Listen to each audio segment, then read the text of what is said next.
Good morning, good evening, good afternoon, wherever you are, ladies and gentlemen. Thank you for joining us for #Building exclusively with Antonio. I'm not going to be before you long. I'm going to pass you on over to the man, the myth, the legend himself, straight out of G-Town, Mr. Antonio T. Smith Jr. All right, Grand Rising, everybody. Thank you so much. I want to show you a few things today. Today, we're talking about AI and everything is now in the future. There we go. AI and everything is now in the future. So we'll do that for now. In the meantime, updates, RhinoLeg, I've fixed the well, I didn't fix the registration page. The guy had helped me fix the registration page. And what else I was going to say? I was going to say something else, but that's okay. I'm excited about this particular video, so I want to show y'all this here. I want to show you something from 5 years ago. 5 years ago, and let's see if it's impressive.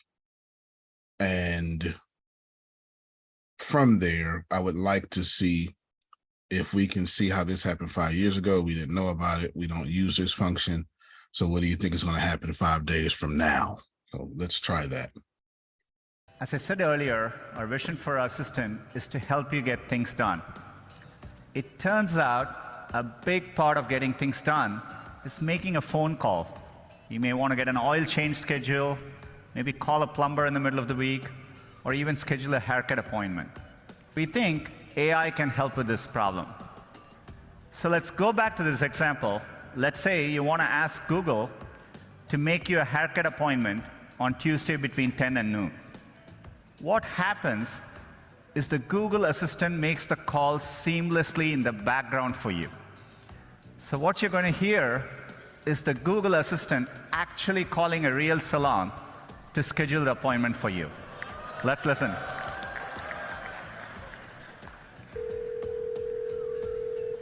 So how can I help you? Hi, I'm calling to book a women's haircut for a client. I'm looking for something on May 3rd. Sure, give me 1 second.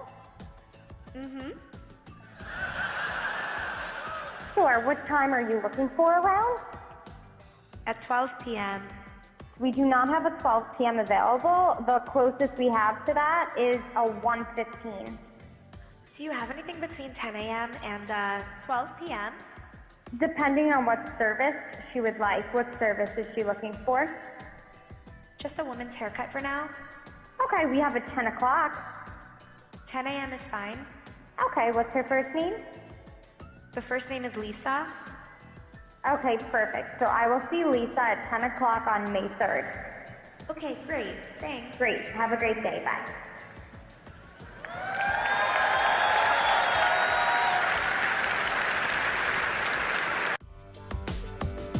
All right, that was 5 years ago. Okay. Yes, I want massive feedback. Please share that link first. Okay. Secondly, can it do more than just schedule phone calls? Because if that's the case, we can program it to make our initial sales calls and schedule appointments. Somebody like me is going to develop that real soon. I'm sure of it. There's no doubt about it. I'm sure of that, to make AI the best salesperson in the world. Let's genuinely have a dialogue about this. I have a question. Yes, ma'am. Why didn't it ask for the last name? Because if it's a repeat client, they can be more prepared on who that person is. And, when it's me with all my hair, they have to allow 3 or 4 hours as opposed to someone else with short hair or whatever. But I know they always, should always say, I have to double the time for you because your hair's so thick and, everything. So knowing the last name, why didn't they ask that? That was the human that didn't ask the last name. It wasn't the AI. It's a good question, but that was the person just said, what's your name? and she Gotcha. gave her first name, shouldn't it have said, what's your last name? I'll show you real quick, and then I get to With Adonia. salons, I have salons that I go to that have never asked for a last name. Yeah, I mean, I have no idea Lisa's a about common that. name. Lisa, it could be Lisa anybody. That's a very Right. common name. Right, no doubt. I definitely agree with all that. But I'm gonna show you again. It was the Sure, what time are you looking for around? At 12 p.m. We do not have a 12 p.m. available. The closest we have to that is a 1:15. Do you have anything between 10 a.m. and 12 p.m.? Depending on what service she would like. What service is she looking for? Just a woman's haircut for now. Okay, we have a 10 o'clock. 10 a.m. is fine. Okay, what's her first name? The first name is Lisa. Okay, perfect. So I will see. yeah. So that was the human that asked what's her first name. That was the human. Just wanted to go back and double check and make sure. So the lady only asked what's her first name. I had it turned around. Yeah, it's she's the AI sounds so human that Yeah. it's definitely hard to tell for sure. That's 5 years ago. I think you were going to say something amazing. Oh, it really wasn't amazing. It was like that still concerns me because Lisa being such a common name, they Oh, could yeah. be 400 Lisas. So what Lisa who? Yeah, I agree. I completely agree. Maybe that was a small shot. Also possible, it's also possible that they have other data points like her mobile number. And again, this was 5 years ago. That's also there. And AI is never, ever perfect on the first attempt. What happens is it makes a stupid mistake that makes humans complacent. Humans go like, oh, she didn't ask the last name, so she couldn't replace me. And then the next iteration comes, she's going to ask the last name, and she's also going to ask them whether they'd like tea or coffee when they come in. Yep. I like all of this. Okay. I like all of it. We have so much more to talk about. So much mind-blowing stuff. I just want you to receive that was 5 years ago. That was before the AI revolution, Phil. We're in the AI revolution now. Why was called AI revolution? Because an 80-year-old can use it now. That's when you was in a smartphone revolution when an 80-year-old can use it. It's as simple as that. It's a revolution when everybody can use it. It's 5 years ago. Some of us did not know anything about that. And I'm not bringing it up to say that because that's not the point of my conversation right now. The point of my conversation, put the title in the chat for me, Dan. The point of my conversation is we've been using AI, don't know it. One of the most useful and most common AI technologies that you use is to predict text when you text. And that's been happening since 2003. That's been happening 2003 when Jerome types in duck you. That's not what he's typing, but autocorrect says no. We're going to say duck Jerome. Okay. And Jerome says, no, I never intended ever to say duck you ever, because that's what autocorrect does. So that idea of autocorrect is yes, sir. So I just want to expand on exactly what you're talking about. Sorry for the interruption. No, you good. ChatGPT is a predictive model. So it is just autocorrect on steroids. So when you say, hey, what are 3 tips on how to, how to tie your shoelaces, all right? What it says is basically, it just literally says, the 3 tips are, and then it starts predicting what those 3 tips could be based on everything it has learned. So it is literally just how when you type Antonio T and the predictive text next goes Smith, it says that because it has learned what you type. It is trained on your typing. ChatGPT is literally just that, but trained on all the text there was on the internet. You understand? So it's the same thing, just a larger knowledge base. So one, it's that. Another AI, I'm pretty sure Antonio has it in his notes. Another AI thing that you've been using is your discovery feeds. So there's an AI that learns about, first the AI used to be who has the most likes. But then people bought likes and got natural organic traffic because they were gaming the algorithm. Now there's not one algorithm, there's billions of it. Every user has an algorithm that basically sees what kind of content they watch and then just feeds them more of that content. So that is done by AI. AI figures out that, hey, there's this creator who has literally 3 views, but because you watch their videos till the end, you're going to see their video next. So that is also AI, and we've been using it since whenever the chronological feed just went away. That's 100%. That's 100%. Any algorithm, recommendation algorithms, when Amazon says users like to buy this too, Jerome, when Netflix says you may like this movie, all that's AI, including everything that Ibrahim said. Plus, Ibrahim and myself are leaving out another million pieces of artificial intelligence we cannot bring up in this call because we'll be here until next Tuesday if we do. If we do. Melissa just sent this link, so I'm going to share this link in your vision right now. The link is codeiq.com/AI-sales-tools for those of you in audio.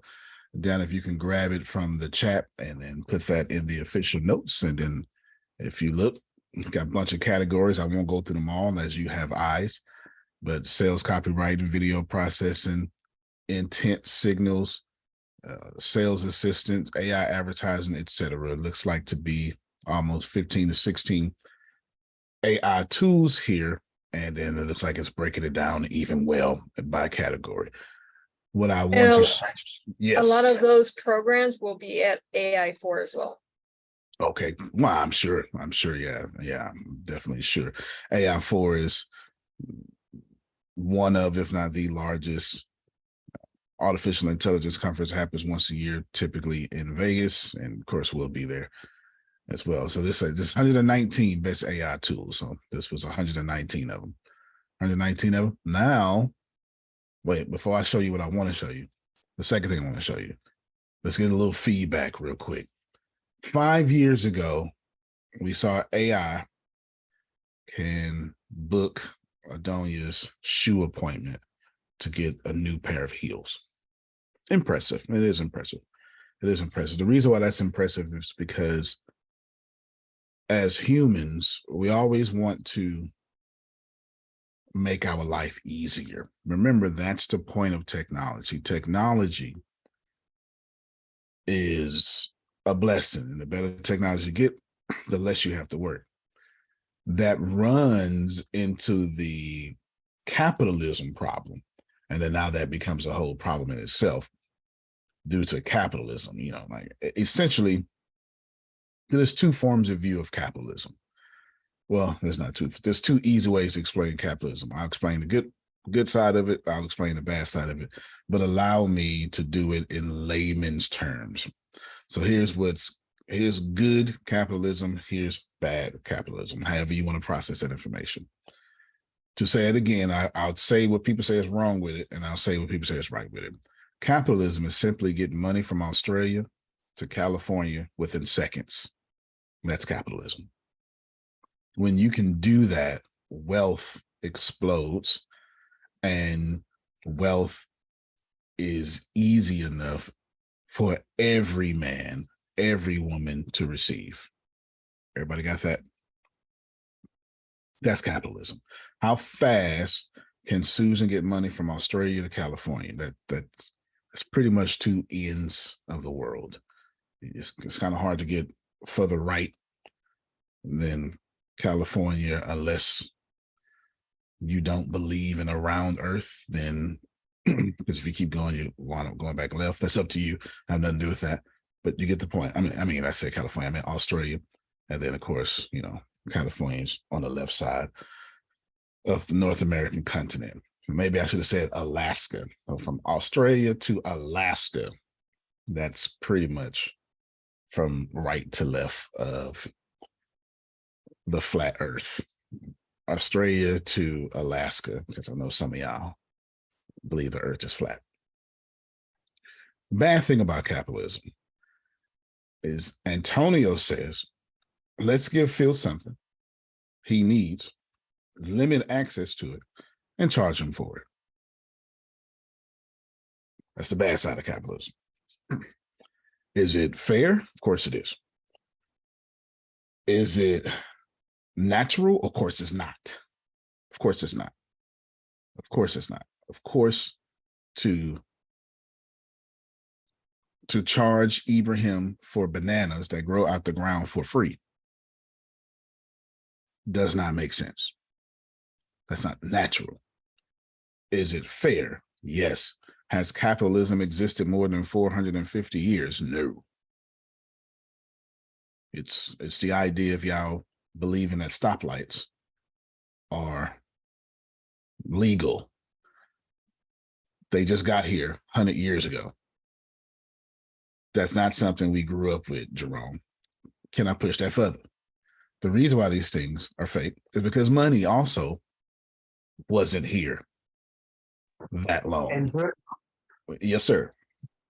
just to point about stoplights, you know, when the cars they got introduced, roads belong to the people, so there was no such thing as jaywalking, and the education system was the propaganda tool that was used. Like, look left and right before you cross the road wasn't there in the books when the cars were the intruders and horses were the norm.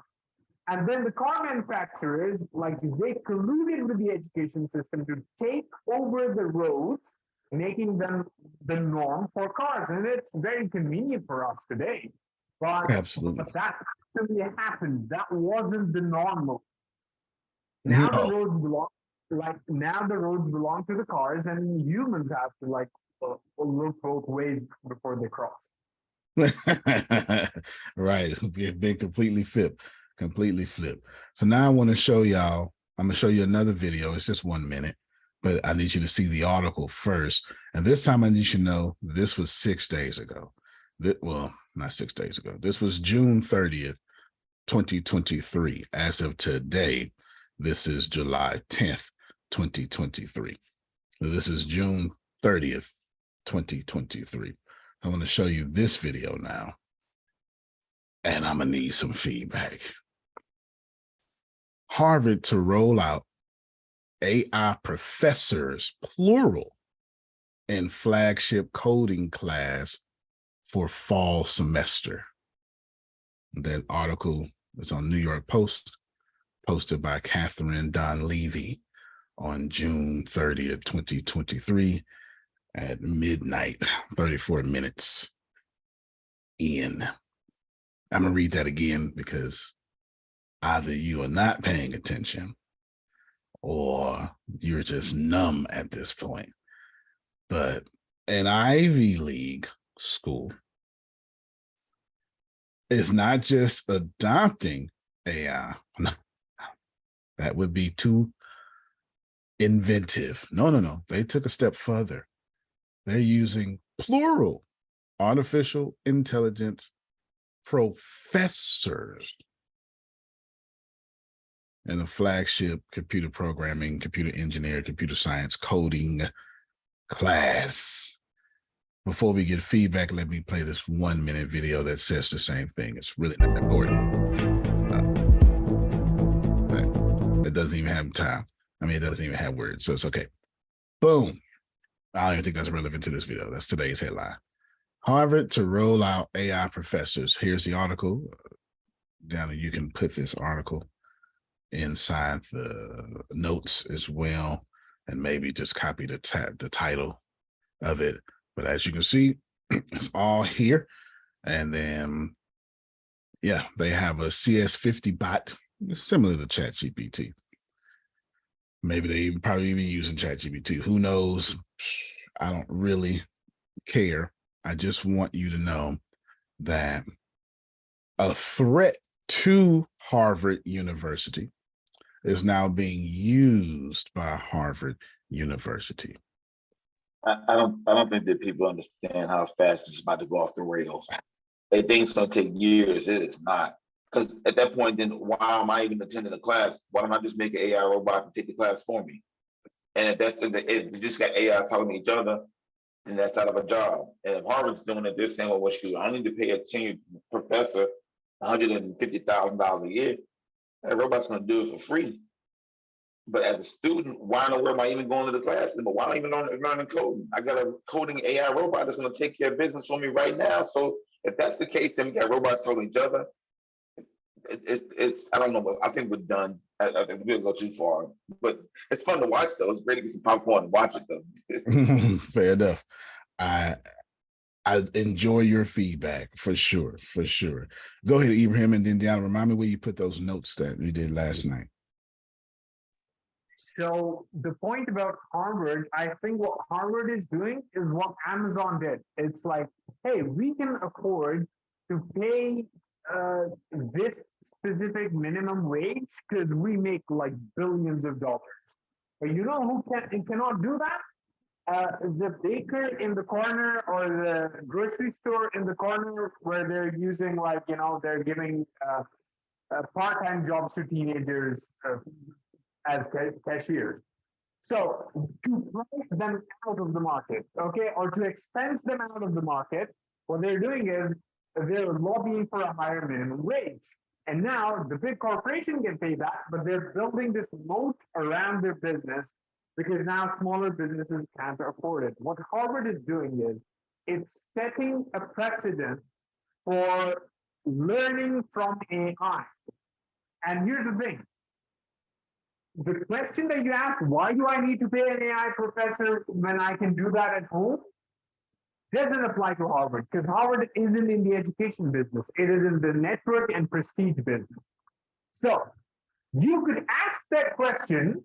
You could literally ask that question about any university because all of the content is out there online already. No need for AI. It's like, why do I need to go to Yale when Yale's own courses are available online for me to consume for free? Well, you could take any small university's degree and opt to learn for free. And your path forward would be the same, if not better. But if you have the chance to go to Yale and network with the future lawmakers, you better take that opportunity.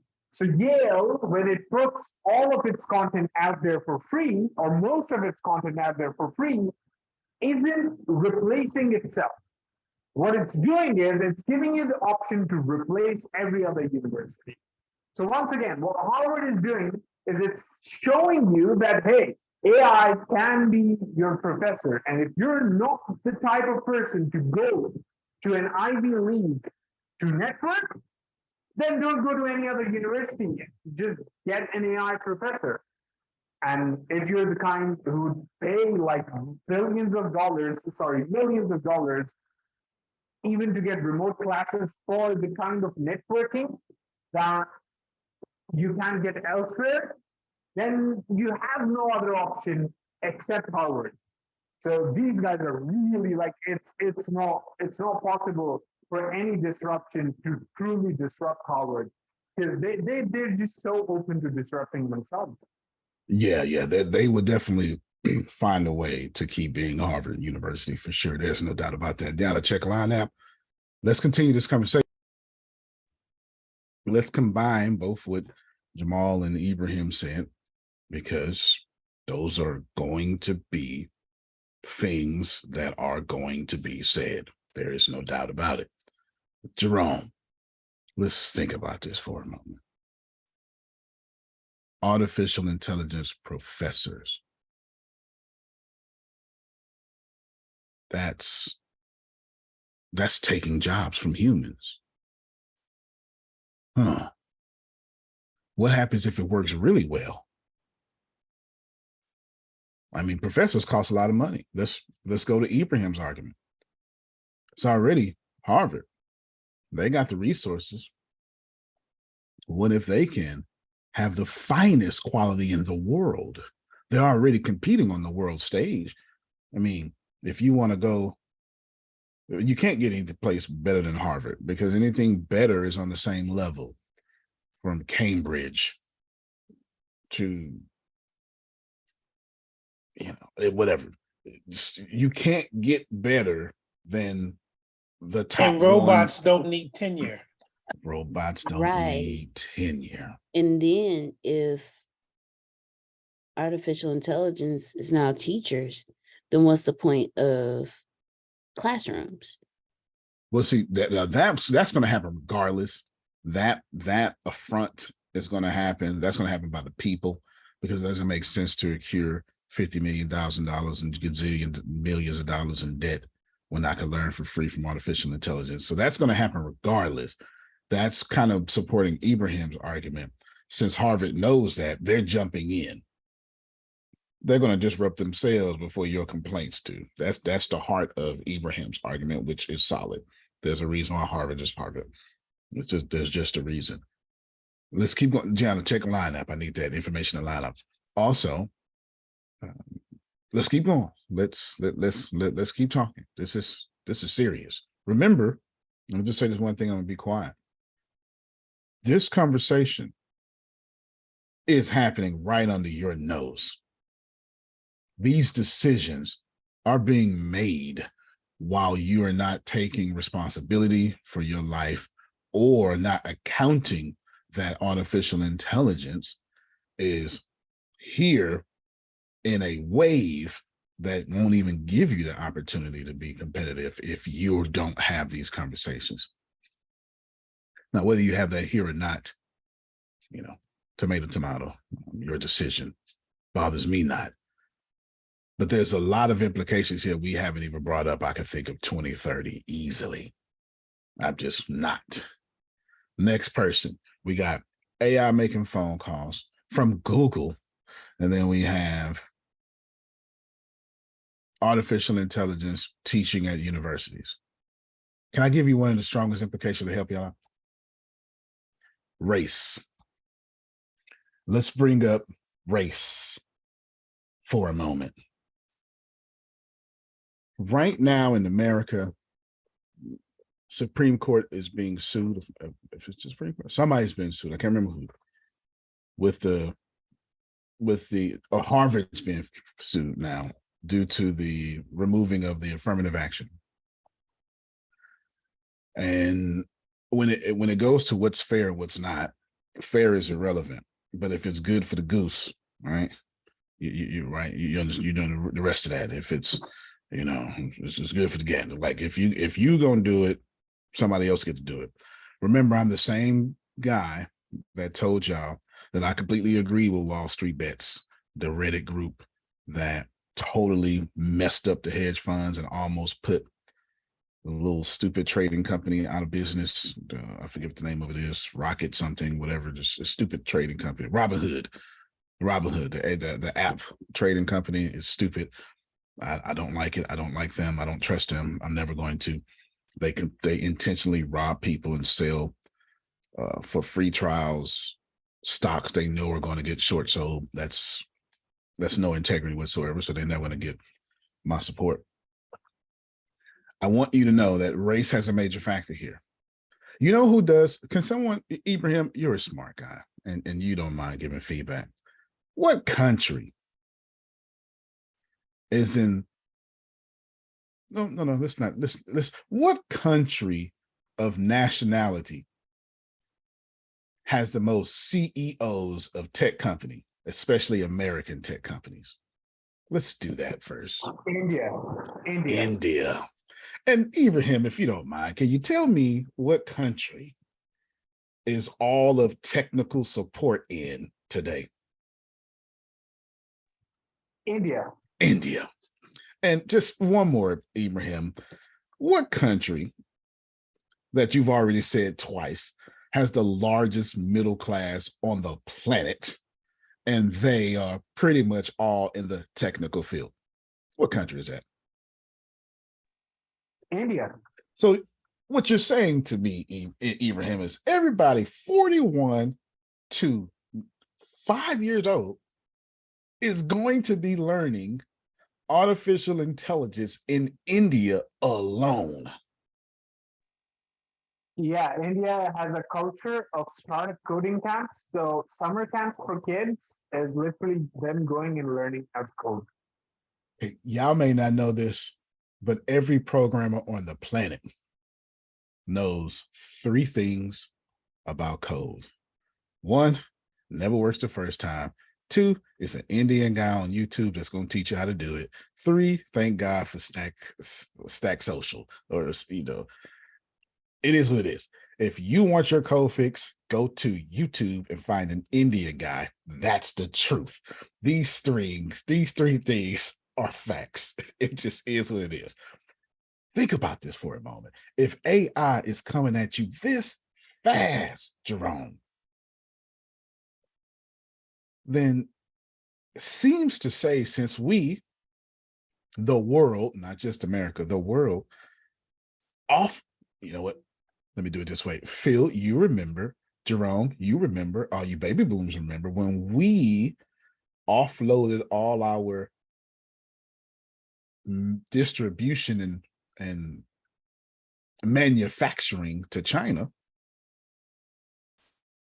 America lost this step, didn't it? It seemed like a good idea. But now, in the next year or two, China will be the #1 economy in the world. I ain't saying nothing wrong with that. I ain't saying nothing right with that. I'm just telling you that now we've offloaded all our technical stuff to India, huh? Not just we, the world. But they're only following what they did before because the employees there are cheaper than the employees in America. So they make more profit. So it's not about America, it's about profit. Hello? No doubt. Facts. Capitalism do that. And I'm not making an American argument, but I am putting this in your face. Let's just have this real legitimate conversation. The last time y'all checked, when the cheapest labor force, who also had the most numbers and also had the most intelligence and also had the feats, plural, didn't really use it right, in every technological company on the planet. When is the last time that nation, race, country, tribe lost? No. History has taught you whoever has the greatest technology wins the war. World War III will not be with guns. It will be with computers, 1s and 0s. Yes, sir, Phil. And willing to ignore copyright and patent laws. No doubt. And well, if that's the case, you might as well bring in China there. China with Mark Zuckerberg, your step. I told y'all a while ago, Zuckerberg is my favorite CEO. He's my favorite CEO. Mark Zuckerberg has no problem taking your company. This I was not. He's done it many a times. He has a reputation to do that. Threads is just another reputation, which now leads me to the third point of this conversation, which we have more conversations about what we're having about, because y'all finna talk about hidden implications about AI. Like, it's doomed for Black people. It's doomed for anybody. And what they call the Middle East is a bunch of trash. There's no such thing as the Middle East. That's something we made up. That's a real first world thing. And that's a bad, first world is a bad term. And Middle East is another bad term. We just hear it so much, we think these are good terms. There's no such thing as the Middle East. There's no such thing as the Middle East. That makes no sense. If you're in Pakistan, if you are in, if anything, when I say Pakistan, y'all think of that. And when I say, okay, let's do anything Black or brown that's not India or controlling oil. You better listen, because you're the first people that have to get fired. You know why? Because you do jobs artificial intelligence can easily replace. Bishop. Yes, sir. Greetings, sir. How you doing? Oh, I'm doing swell. How about yourself? All right, all right. In the same area, why do they call Panama, Colombia, and all that the third world country? When I know the answer, but I had to swallow the anger that rose up in me. Okay. Because I know why, but keep going. So yeah, because it's like it's a lot of Americans over there, you know, along with, you know, Hispanics and stuff. So why they call it third world country? Because it's poorer or what? No. Well, we made it poorer. That was by design. But let me do this world history real quick. This started in the Roaring 20s. In the Roaring 20s, everybody had a lot of money, and then the Great Depression happens. Blah blah blah. Yeah. But inside that 1920s to 1935, we had the stupidest war you can ever think of. The war was so stupid that we called it the Great War, so we can never go back to it again. Does anybody know what the Great War was? Phil does. Go ahead and tell it, Phil. This war was so stupid. It had no good guys, no bad guys. It was World War I. And we literally, as a world, said, we're never going to do that again. We're going to call this the Great War. It's never going to happen again. What happened is the whole world was locked into allied treaties. This is what happened. And there was a guy, I don't remember his name, but he got assassinated, because that's really what it was. And then it triggered one alliance, and then it triggered another one. And what happened is all the countries went to war due to the fact that everybody was winning. Culturally, I guess people were bored. That's what most historians would tell you. And then you had just these two sides. That's all. There was you've never heard of a bad guy in World War I. You never heard of a bad guy in World War II. I mean, you never heard of the East-West. It was just treaties, period. And when that war was over, they said, well, we got to do something. So what they did was they divided. They made borders. They made borders that you call boundaries, countries, to where your passport now respects. And the richest countries went, okay, well, this is the first world. We'll take these areas. And then they said, well, what about these? Well, these people are good. We can deal with, you know, Russia, Britain, and then America, France. You know, we've got these first world. What about Spain? Okay, this is we can do this second world.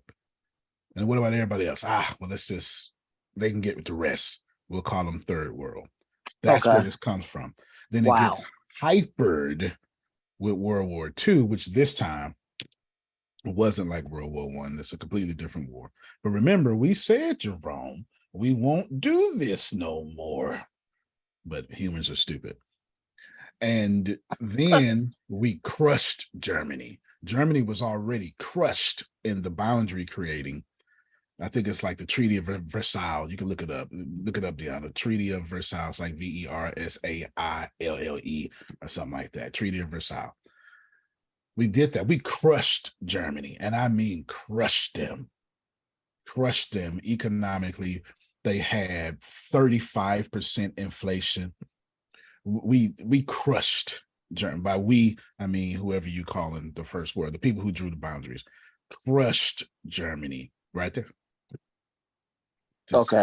This is it right there. Look, 28th of June, 1919. And then we restored them. Wow. Okay. So that's how this happened with the Roaring 20s, right? This is that going on. So we crushed them economically. It's crushed. Germany was so crushed that a charismatic Antonio said, we gotta get out of this. we have to resegregate, which is what Antonio is writing or wrote. We gotta resegregate. He was voted into German leadership democratically, and then start killing a bunch of his own people. No, the West really didn't care due to the fact that you kill your own people, that's your own problem. Right. And then start killing other people. Stalin killed his own people. No, not a problem. Killed way more. But then when Hitler, that's what I'm calling Antonio, when Hitler invaded Poland, it activated all those treaties all over again, because a bunch of the first worlders got together and said, if he do this one more time, if he attacked Poland, we're going to do something. And then all of a sudden we went right back to some of the worst history to ever happen in human existence. Yes, sir, Phil. I'm probably wrong on this, but isn't it because of Japan attacked Pearl Harbor? Wasn't that the switch that made it, or was it already? Because I know we, as a country, we didn't want anything to do with the war in Europe. We said that's their problem, let them do. And then when Japanese attacked Pearl Harbor, that was the switch that said, all right, we got to do something. No doubt. That's 100% accurate. That was brought in America into the war. What I brought up right before that was when I said West, I meant England. I meant England, but brought America into the war. Yes, sir. It's amazing, and it's incredible to see someone as wise as our chief humor consultant. Is like the wisest man I know. Oh yeah. But of course, but he's also American, so he's got to do the mandatory. Oh, first world? Of course, you mean just America. Like, oh, this involved when Pearl Harbor happened? Yeah, that was America, but there was also England to account for. Well, man, yeah, it's always amazing to see the natural instinct of Americans to go like, oh, we're the shit. yeah. And the American Revolution was a good story, but not in England. No, not in England. It wasn't a good story. Yeah, in England, it's not. Right? It was not a good story. We were traitors and disrespectful, turn your back on your countrymen people. that's the way the story. But Antonio, there. Yes, sir. But you said earlier that this AI wave is going to be, because it can replace so many jobs, that from a race standpoint, black folk are in trouble. Yes. But Mr. Smith. Yep. You're a black person. Yes. And not only are you not in trouble, way back when you had a vision for where you were headed and where you were going. And as this thing moves, it parallels RhinoLeg. Right. So all you're doing is, as the wave moves, you moving with it. So there's a black man I know who ain't going to get sucked in, who ain't going to get caught up in this issue. And I'm holding on to your coattail real tight. So just in case you don't know, And the reason is because of the program. So I'm telling you right now, I'm sticking with you. All right. No, fair enough. So you can say what you want to say. Typically, I'll put saying that, but as you can see, here's RhinoLeg right here. There's the registration page, and I'm gonna do a lot of stuff with that. Who is that? Is that Ibrahim? Go ahead, Ibrahim. I kind of got lost. Is he saying that RhinoLeg kind of parallels Hitler's rights? Yes, I am going to take over the world and be Hitler. I'm Hitler 3. No, that now I think about it, did sound like that's what he said, but no, he couldn't resist. Wouldn't it be crazy if I actually become Hitler? Wouldn't it be crazy? You're right. It'd be crazy. And it would come from this conversation. But Antonio. Yes, sir. Because of artificial intelligence, I mean, so much of what we've done in the past, people have to see who you are. People have to know who you are. Not with artificial intelligence. Now you're having a conversation I want you to have. Come on. Now we in the conversation. Who the hell is Antonio T. Smith? I don't know, but I know he's smart. Have you seen RhinoLeg? He killing it, man. Yeah, I just account for my situation. If you are in what we call the third world country, remember, these things, to be honest with you, they're outdated, antiquated terms that really need to go away. When I hear things like Jesus was a Middle Eastern Jew, the Bible happens in Africa. Stop saying Middle East. Like, just stop that. It makes no sense. It just makes no sense whatsoever. Middle East is what happened when we drew these damn lines. Let's just stop that. Just stop that. There's no such thing as the Middle East, because when we use Middle East, we use it like we use. Y'all remember back in 2008 when Barack Obama was in presidency, and they put Obama before everything. Obama spending, Obama care, Obama stimulus. This is how we use Middle East. We use it as a derogatory thing that means non-white or brown thing. This was a non-white stimulus. This was a non-white care, et cetera, et cetera, et cetera. So while we are talking about race, I'm trying to do it not uncomfortably, because I don't mean racism. That's not what I mean. In this particular case, I'm talking about, so if in world history, we have the age of the isms. The only reason I know world history so well is because my degrees forced me to. We have the age of the isms. And the isms are always bad. Ism is a belief. No, they're always bad. They're always bad because the people who started it don't mean that. But then their followers always do too much with it. There's no ism in this world that's good. Tradition is fantastic. Traditionalism is going to tell Susan to shut up, be quiet. Don't speak before men. That's traditionalism. Those are two different things. Those are two different. Of course, we don't want Susan to do that. Nobody puts baby in the corner. Y'all understand? So we're not saying that. We're just saying what traditionalism is saying. And in this case, I'm not talking about racism, but I am talking about this idea that we've created called race, which is equally stupid. And this idea of race, think about it. If AI is going to keep wealth and where wealth is, if AI models, so to put the wild face in the heart, if AI models need to be trained in field, that's expensive. It's expensive to train the model. You need money. So once again, Janice and Trinace, they gonna win because they got all the money. And Adonia, can't leave Adonia out. Janice, Trinace, and Adonia, the rest of us, we're gonna struggle. And the first people who are going to struggle, third world, it's going to get worse. It is. And then second world is going to get divided again. And what we call the first world is going to get more. The wealth gap is going to continue to grow. So we need to have some serious conversations, because this is equally, see, every action has an opposite and equal reaction, Newton's third law of motion. And every opportunity for failure has an equal opportunity for winning. That's not what, I forget what he said, but I'm trying to quote Napoleon Hill. I went from science to Napoleon Hill, which is also science in my head, but you get it. So while I'm talking about all the failures, there's an equal opportunity here for the same massive growth of success for everybody here, because you have access to artificial intelligence. And unless they come in here with army fatigues and semi-automatic machine guns or small machine guns telling you, don't use the internet, you can win. Because as long as you have access to the internet, you're winning.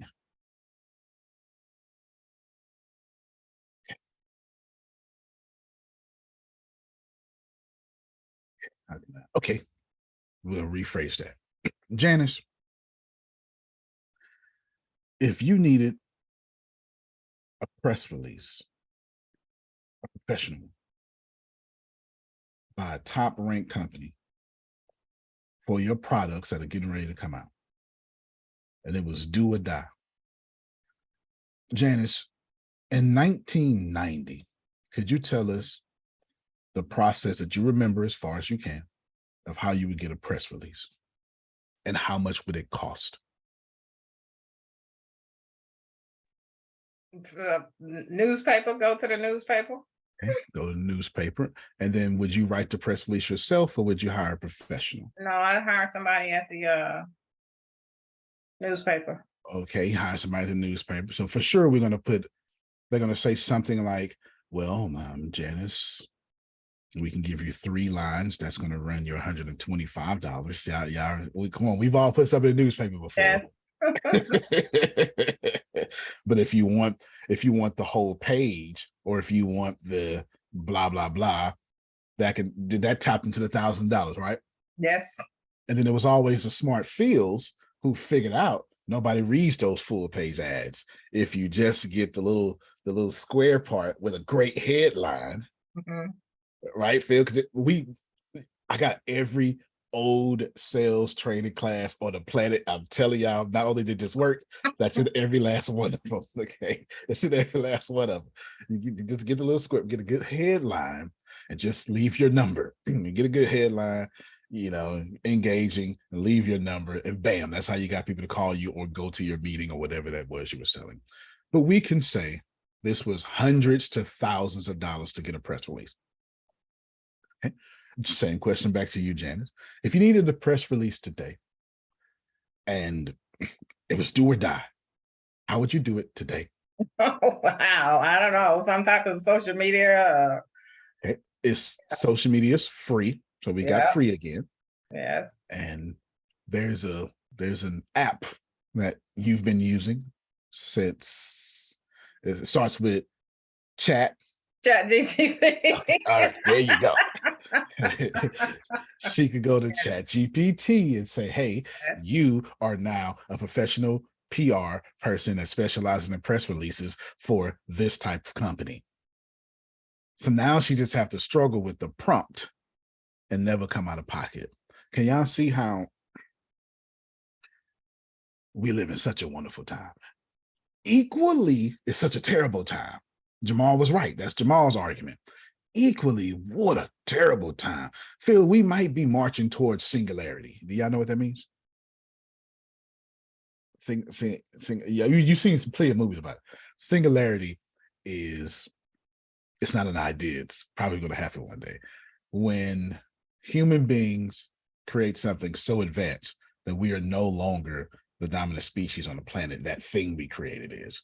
So if you've seen Terminator, Skynet, it would be the singularity there. Any movie you see to where machines, or iRobot is another great example of that with Will Smith. Great movie, by the way.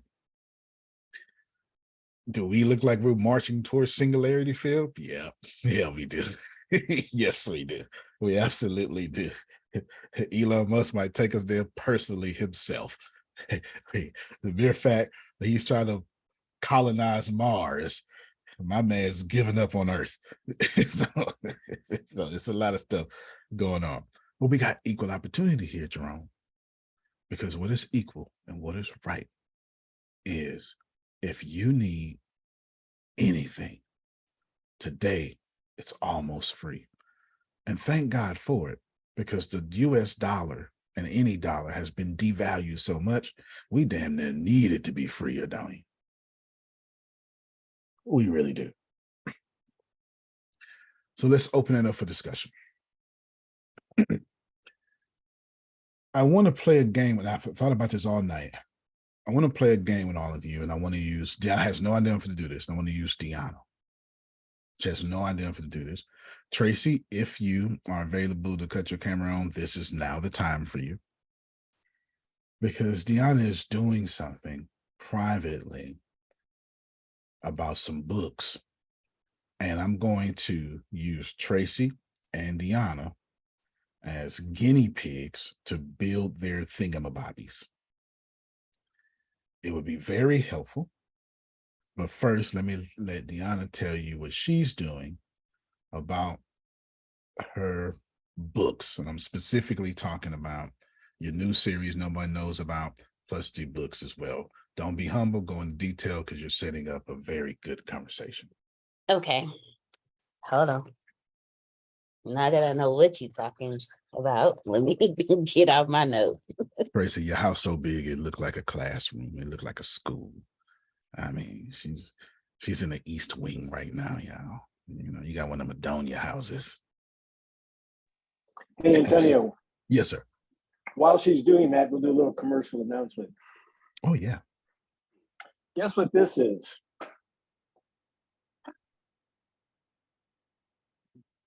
Oh, Snap. Mm. Those are the books written by Antonio. 7.5 pounds of books.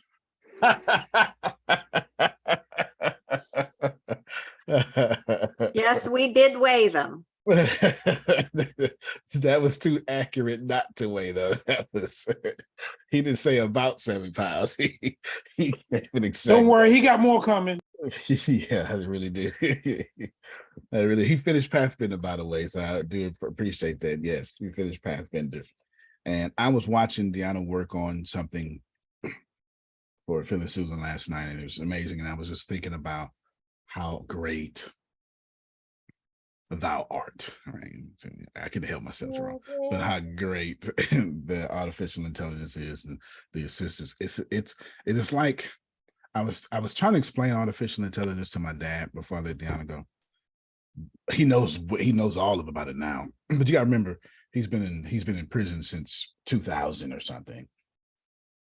So to explain the internet as it is today to somebody that's been in prison since 2001, that's a whole different internet field. It's not the same thing. It's just not the same thing. He went in with the flip phone, and now our phones can flip. Like it can become humans and flip. You know, he went in, bam. There was no social media, nothing. So when I first gave him what artificial intelligence was and how it's used today, I was like, well, think about your movies, but let me use your language. It's a paraclete because he's a preacher. And what is the Holy Spirit? A paraclete. What is para? Para is a Greek word. It's a preposition that means alongside. In this particular case, this cleat means a helper. So the Holy Spirit is an alongside helper. It means, Janice, that the Holy Spirit is meant to be in you and alongside of you. Para, you hear all the time, a parachute. It is a chute alongside you, Tracy, as you falling from the sky on your way to terminal velocity, a real thing, by the way.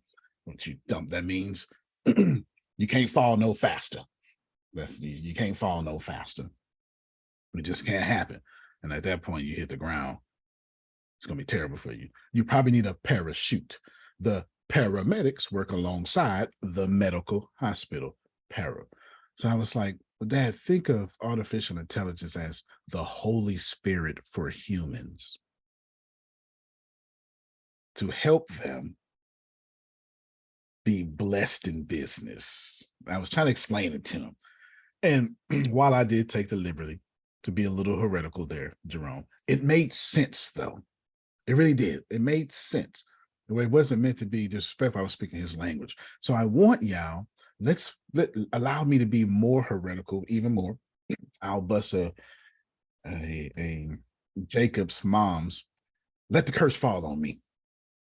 Okay, let the curse fall on me. So let me be even more heretical and tell you that artificial intelligence has the power of the Holy Spirit on this planet for your dreams. I didn't say for your soul. I didn't say for your soul. I left your soul out of it. I don't want to get stoned to death, but for your dreams.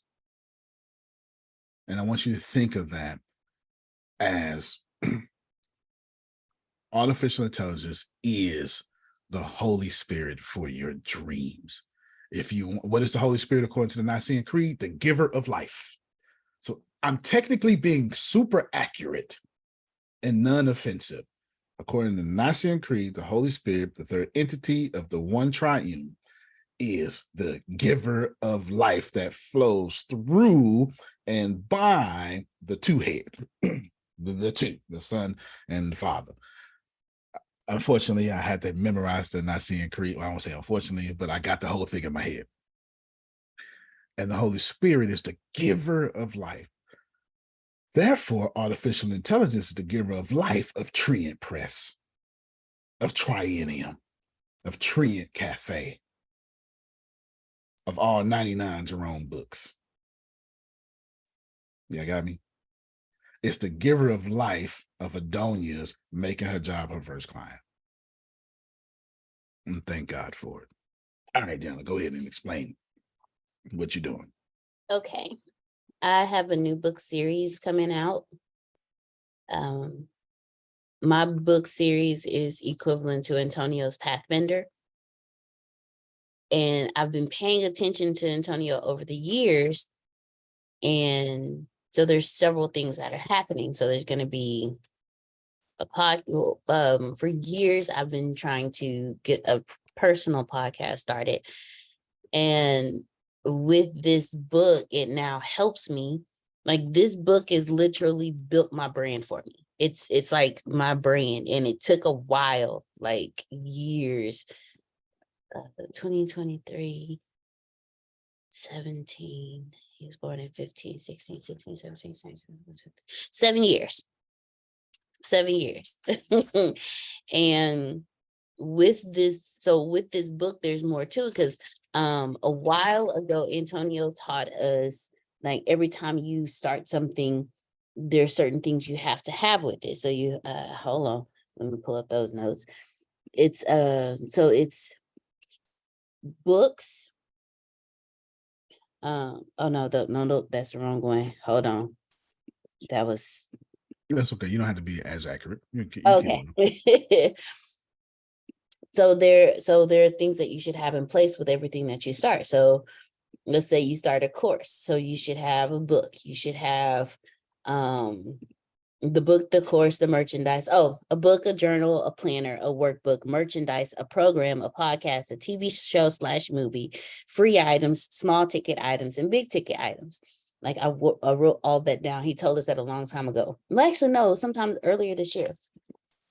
So for this particular book series, it's going to be a podcast. There's going to be merchandise. There's going to be a blog, a journal. There's going to be 2 types of journals. One is like a prompt journal, but the other one is a journal from all 3 books combined. So you don't have to buy 3 separate journals for 3 separate books. You just buy 1 journal, 3 books. But how it's figured is, in order for you to get through the journal, you have to get the books, because all the information that you need is in the books. There's going to be an audiobook. There's going to be a finder. Hold on. Let me stop right there. No, you're doing good. You're doing good. Let me catch everybody up with you. And put a little bit of my bravado on the first part too. She wrote Pathbender. She's been doing it. But so Deanna went from the fastest growing awareness person in our whole crew, and then she stalled majorly. It's all in there. And then she went back to something else. Right. And then she went back fast, as do all of us. And she on her own, well, before I get to that, she on her own. So she built something called Always Becoming, because what a relatable phrase. You should probably get a trademark down. Always Becoming. That's what she's doing. That's what she built. And she built her own principles, and she didn't release it, and she wasn't going to release it until the book was true. That means that she had to become a product of everything she learned. Because that self-sabotage is something serious. And what always stops me, because Antonio's always telling me, like he just said, I was the fastest growing when it came to my awareness, and I stalled. That's because I did like everybody else did. Oh, I learned this, so I don't have to learn anymore. Oh, I've ascended in my awareness, so I'm good. Like, that was me. It's like, oh, I ain't got to do nothing else. I'm good. On this personal, I've accomplished my personal development journey. I'm done. And then I sat there and I was like, the hell just happened to my life? Like, no doubt. What's going on? This is not, I have not arrived. I thought I did that part already. Well, so you're always becoming, you're always, no matter, every day, you're always becoming the greatest you can be. Okay, hold on. I don't want you to go too fast as yet, because I got to bring in Tracy when you start doing that. Okay. Now, this is her life series. This is her Think and Grow Rich, her Pathbender, her Abundance Life Now, her Oprah Winfrey TV show or own network, her Tyler Perry Studios, right? This is that thing. Her humor consultants. This is that thing that will live on after her last breath has been taken for generations. And it's while all of us have the ability to create that, it's not easy because you have to vibrate at a frequency that is the same frequency of future you who already did what Chef J is trying to do today. There is a version of Chef J in a timeline that is currently doing what Chef J is praying for today. But the reason why she can't hear it, as all of you, because you won't be still. Exodus 14:14. No doubt. Exodus 14:14 and a whole bunch of other scriptures, right? Where is my guy complaining about Queen Jezebel? And then God rocks it and all sorts of stuff. And then in all the wind, a still soft voice comes to him. That's Elijah, by the way, right? And all that stuff like that. I need you to receive. What you doing here? Yeah, that's right. That's right. That's right. I need y'all to receive that. I'm trying to force, not force. I'm trying to encourage. I'm offering you the light because the conversation we're about to have now. So we're going to build Tracy, and we're going to build Deanna, and if you're listening, because I know Adonia is, we're going to build Adonia. We're going to build Melissa, and we're going to build Trinace. But it's important because path. If you read when y'all, so, Thursday, y'all gonna start reading Pathfinder today. I mean Thursday. I don't have to write nothing else. I will, but I don't have to. That's the book. That's the book. That's all my ideas of ascension in one place. In one place. Not holding back, not doing this. There's principles y'all never, 90% of the book of stuff you never even heard from me. Like all that stuff is there.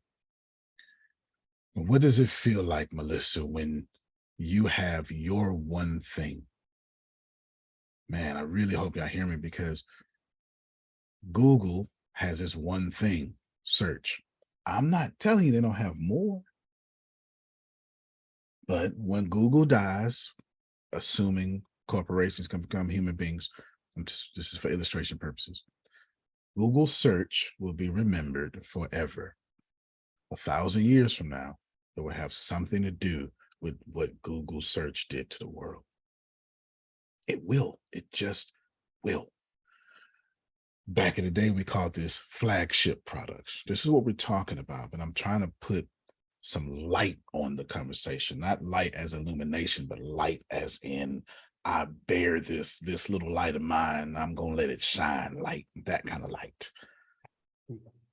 And what she did was she built these principles. She traced her own life. This is where I messed up. This is what I did. This is what I did. This is how I dropped the ball with Antonio. This is how I dropped the ball with Phil and Susan. This is how I dropped the ball with myself. This is how I dropped the ball with my son, because we all need to do stuff like that. And she wrote down all her principles over years. This has been something she's been working on for years, one at a time.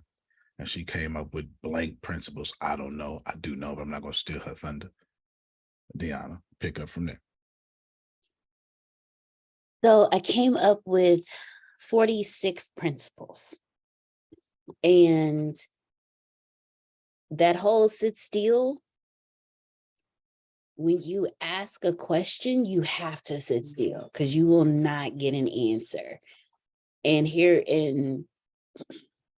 when I started asking questions and sitting still, I got answers because I realized there was something. I kept the subject of principles and the subject of your personal principles. What do you live by? Like it, I kept hearing not directed at me, but I kept hearing it in conversations around me. And I was like, well, what are mine? Like I really had to think like, what are my principles of life? Like what do I stand for? And that's when it just started coming together because I used to tell Antonio all the time, excuse me. I used to tell Antonio all the time, like when I'm going through it, it's like, dang, this is a lot. And then when I get through it, I'm like, okay, I got through this. But it's the going through it and getting through it. It's that little part in between. I forget, like I go through it and I get through it, but to put it into words was the hardest thing for me. And with Antonio's coaching and him walking me through it, I was able to start putting the words to the actions. And so Always Becoming, it's a 3-book series. It's Always Becoming, Still Always Becoming, and Always Still Becoming. Hey, stop right there. Because hold on, excuse me, just stop right there because I need to. I gotta start teaching. I might stop you a few times because you just taught something. She doesn't have a 3-book series because she wanted a 3-book series. She traced her life, her ascension, and wrote down 46 principles. Now you can either read one book with 46 principles, or you could read 3 books with 15 apiece and a 16 in another. Depends on how you want your book. So that's where the 3-part series comes from. Stop, don't say nothing else, Yana. Y'all receive this because Tracy, you should be thinking the same way. You should be talking about what you're willing to die for. You do not get on this plane. The rest of this call is going to be practical. You're going to write down, you're going to talk. It's going to be extremely motivational, extremely. Tap into my motivational speaker side because we have to, because this is what's happening next, because this is what Tracy is doing. And this is what Deanna is doing. This is what's happening next. So what happens here now, Jerome, is we engage, admit, own that you don't get in this life what you think. You get in this life what you're willing to die for. You don't get in this life what you feel. You get in this life what you're willing to die for. And when you think about that, the burning desire, when you think about that, the negative things in your life, you are willing to die for those things, whether you're willing to admit it or not.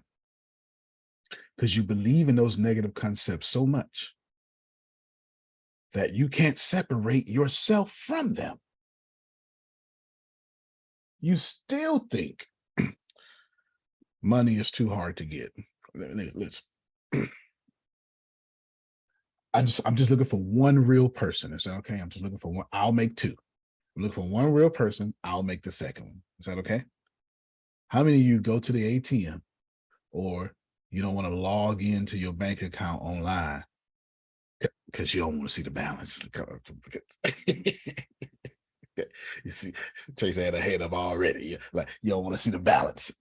That's a thought that you're willing to die for.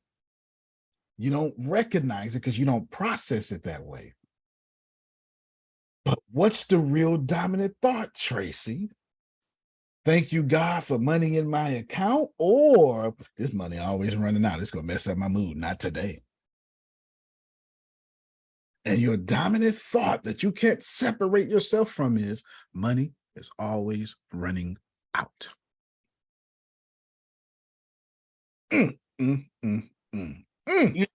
No. So that's not what I say. I'm at work. That's not what I say. I don't never have enough effing money. That's what I say. That's even worse. Thank you so much for your transparency. so it's a bunch out here, but it ain't for me. I can't get my hands on enough of it. Now she's doing herself. And here's the deal. We're not saying this is wrong. It's we all do. I don't want to say we all do it, but we all do it. Allow me that colloquialism, but we all do it. What I'm saying is it don't serve us no more. Okay, let's back up a little bit. I was talking to Janae. Do you mind if I tell them the conversation we had yesterday about okay, she said she don't mind. We were talking about feminism. And I was telling Janae, because Janae says, I don't know if y'all know, she looking for a husband. You understand? She looking for. So I'm not looking. Okay. Mr. Wealthy is going to, Mr. Moneybags is going to find me. There you go. Straight up. There you go. And he looking for her. I stand corrected, Tracy. It's a good mind. That's a good thought process, by the way. Mr. Wealthy Bags, you hear? Is looking for him. So we were talking about the hypergamy class that webinar that she took. Hypergamy means to date up. And we were talking, I was listening, and she said something. I was like, ooh, that's problematic. But I didn't say, I said, I ain't got no correction. She's like, I know you ain't got no correction. You ain't gonna correct that. And I was like, I know that's what she said, because I'm not. But then she asked, and I was like, well, yeah, Mr. Moneybags is too funny. But I was like, well, but her family called her Tracy. So we got two Tracy. In my head, we got two Tracys here. And so Trinace was like, well, what's going on? And I was like, well, let me tell you what's happening. You're a feminist and you still practice feminism, and it's killing you right now. Let me explain. I said, a feminist is extremely attractive.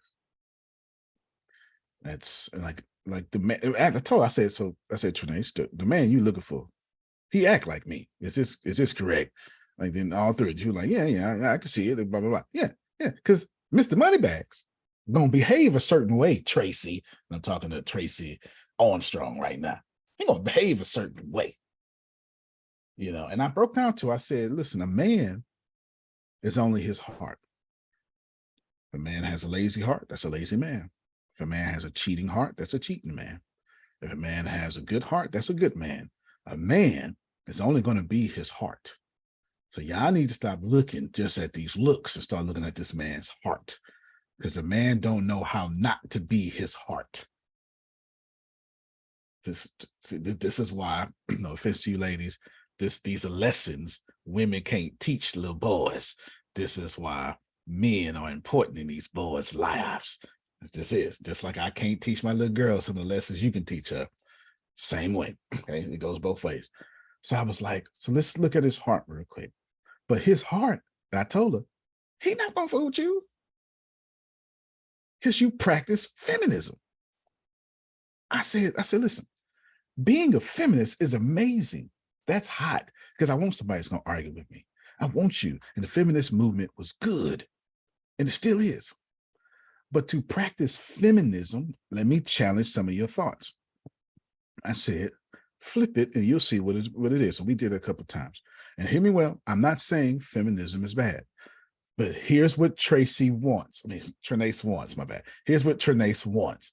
She wants a man who's going to take care of her, be responsible for her, and to be nice to her, and to be legitimately and have integrity.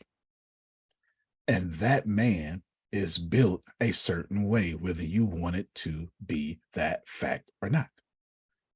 But her feminism, the practice of saying men ain't blank, is repelling that man. Y'all don't want to hear me. That's all right. I am not attacking feminism. I'm telling her, I was having a law of attraction conversation where I was like, Trinace, my guess is you shifted a few years ago. I know she can't unmute, but she shifted a few years ago. And so I can talk all the shit I want to, because I'm doing mail today. Okay. Y'all can get it. Okay. Have I said anything inaccurate in this conversation so far? No. So she took chemotherapy 2 or 3 years ago. So I said, okay. So you haven't been thinking about being spoiled and kept and stuff for a while. So I told her, you need to update your programming, because a feminism practicing woman needs a different kind of man, not the man you're asking for. Not the man you're asking for. I did not say, I never one time corrected feminism. And trust me, feminists are hot. That's sexy. Talk back to me. You understand? Get rude with me. I need all that, Janice. You understand? I need all that. I need your whole full opinion. I need you to act like a donut. Yeah, but I'd had to learn when to shut up too. That's not practicing feminism at all. That is not in the feminism handbook. Well, think about it, because if I say masculinism to submit to a woman, it's not in the handbook, right? Remember, all isms are bad. So I told Trinace, I said, listen, you now want something, but the ism is repelling your husband. So you need to stay a feminist, but release the practice. And you know why this conversation came up? Because she was like, I ain't gonna cook every day. It's a deal. Look, I say, well, I don't mind, you know, because I told her, she's like, I'm gonna order the hell out of some food. And I was like, that's providing though. I don't see nothing wrong with that. But I'm the kind of man that can handle that. See, if you're gonna get with Adonia, you just need to know Adonia gonna do two things that you better be able to handle. She gonna voice herself, and she not gonna let you run her. She gonna do what you say if she choose to, but it will be known that she's choosing to. Where's my friend at Adonia? Let me see if I got this right, because Adonia and Deanna are the same women. They just 2 years apart. They just 2 years apart. I was gonna say I can vouch. Well, I'm sure I can vouch for her when I say yes. I'm gonna do what you say, but I'm gonna let you be known. Okay, look, I'm submitting. I want it to be known because I don't do this shit. Okay. I swear this so is. the Oh, other Lord, part of that is the other part of that. If you're taking responsibility for me, you got full responsibility. And this is my thought process. We go converse about what the decision to be made is, what the plan is. And if it's unsuccessful, that's on you, sir, because I've submitted. And if it's successful, that's on you too, sir, because I've submitted. But we go converse about it. We go converse. You ain't gonna just be out here making questions, doing what you want to willy-nilly. I'm gonna have my say. But as long as you know your final decision is gonna be what makes our household successful and peaceful, or if I'm be turning over tables and it's gonna be hell up in there. Fair enough. Just know that Adonia and her new little sister Deanna had problems with half the things you just said. And I'm in full support with their trying problems. real hard to be quiet. I'm gonna be really quiet. I love her. But I'm gonna be really quiet right now. Well, crazy thing is, I also agree with Trinace because if I'm the helpmate and you're the provider, at the end of the day, it's your decision. I don't have to. If you make the wrong decision, that's not my fault. I did what I was supposed to do. So if you get struck down because you did some dumb shit and you ain't had that conversation with God before you went and made your decisions, that's not on me, because he gonna get you worse than I can, because it's gonna eat your ass alive when you realize the fact that the dumb decision you made them put both of us out. Now the real Deanna came out. I don't know. Yeah, the real one came out at the end, because I was just going to say that sound good, but we both know that you and your big sister act like you. They saying more things like, how about we both be the helpmate? How about we both be the provider? How about we both lead? This is what they're saying. I'm a both and person. I feel both Adonia and Trinace. Look, I'm gonna let you know I'm submitting to you, but understand me submitting to you means whatever you do, good or bad, it's all on you because I'm doing my part. I'm gonna come back to this. Let me bring up the points I'm bringing up. These are the principles you write down in your book. Everything this was said, I'm showing you through example. These are your principles. Yeah. This is how you write that down. Y'all get it? This is what I'm doing. Now let me go back to this conversation.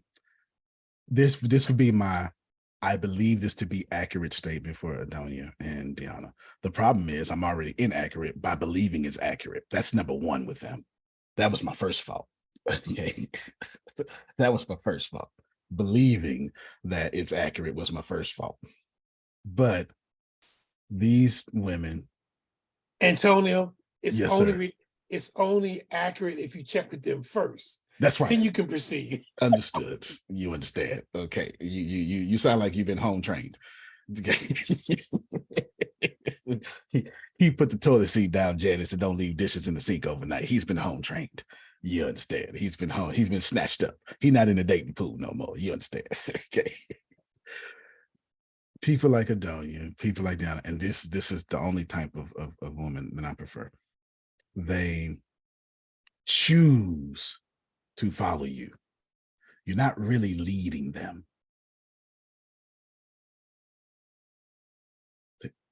Help me, somebody. But well, whew, okay, well, Like, I was trying. I was trying, but I truly believe the man is the front, right? I really No do, doubt. and I want to No respect. doubt. I want to respect that. However, I am strongly opinionated and independent. I'm not a needy person, but I do like to have the male partner take his role. I have no problem with that, providing you take your role. No, you said something right there, though. That was funny, but you If said I'm something. more of a provider said than something. you, I can do that by myself. I know it. Don't you agree so with what you true. just said? And if you Oh, can't lead, Lord. if you can't lead yourself, you can't lead me. Oh, that's right now. If he can't lead himself and know what he's doing, as nowhere in the world, he's gonna lead me down the drain. But not just lead me in the right direction. Like I'm not gonna jump over the hill or the mountain because you said jump when I'm saying that ain't gonna work. I'm gonna say, I'm gonna let you go, bro. I'm gonna go ahead and I'll fit up here. And if you make it, I'll watch you on the other side. But I'm not, see, I have a brain. You're not gonna let me brainwash you? You're not gonna let me brainwash you? Oh, No, that's not gonna happen. Now you may attempt, I might listen just to listen, but no, I'm not gonna fall. I won't. No, that's not in your and you know spirit, why? But let me tell you why. Been there, done that. When you got once or twice, you're not gonna go for number 3. Not gonna happen. That's fair. That is fair. If what you know what? Let's support that with Deanna. Thank you for keeping your mic unmuted, Deanna.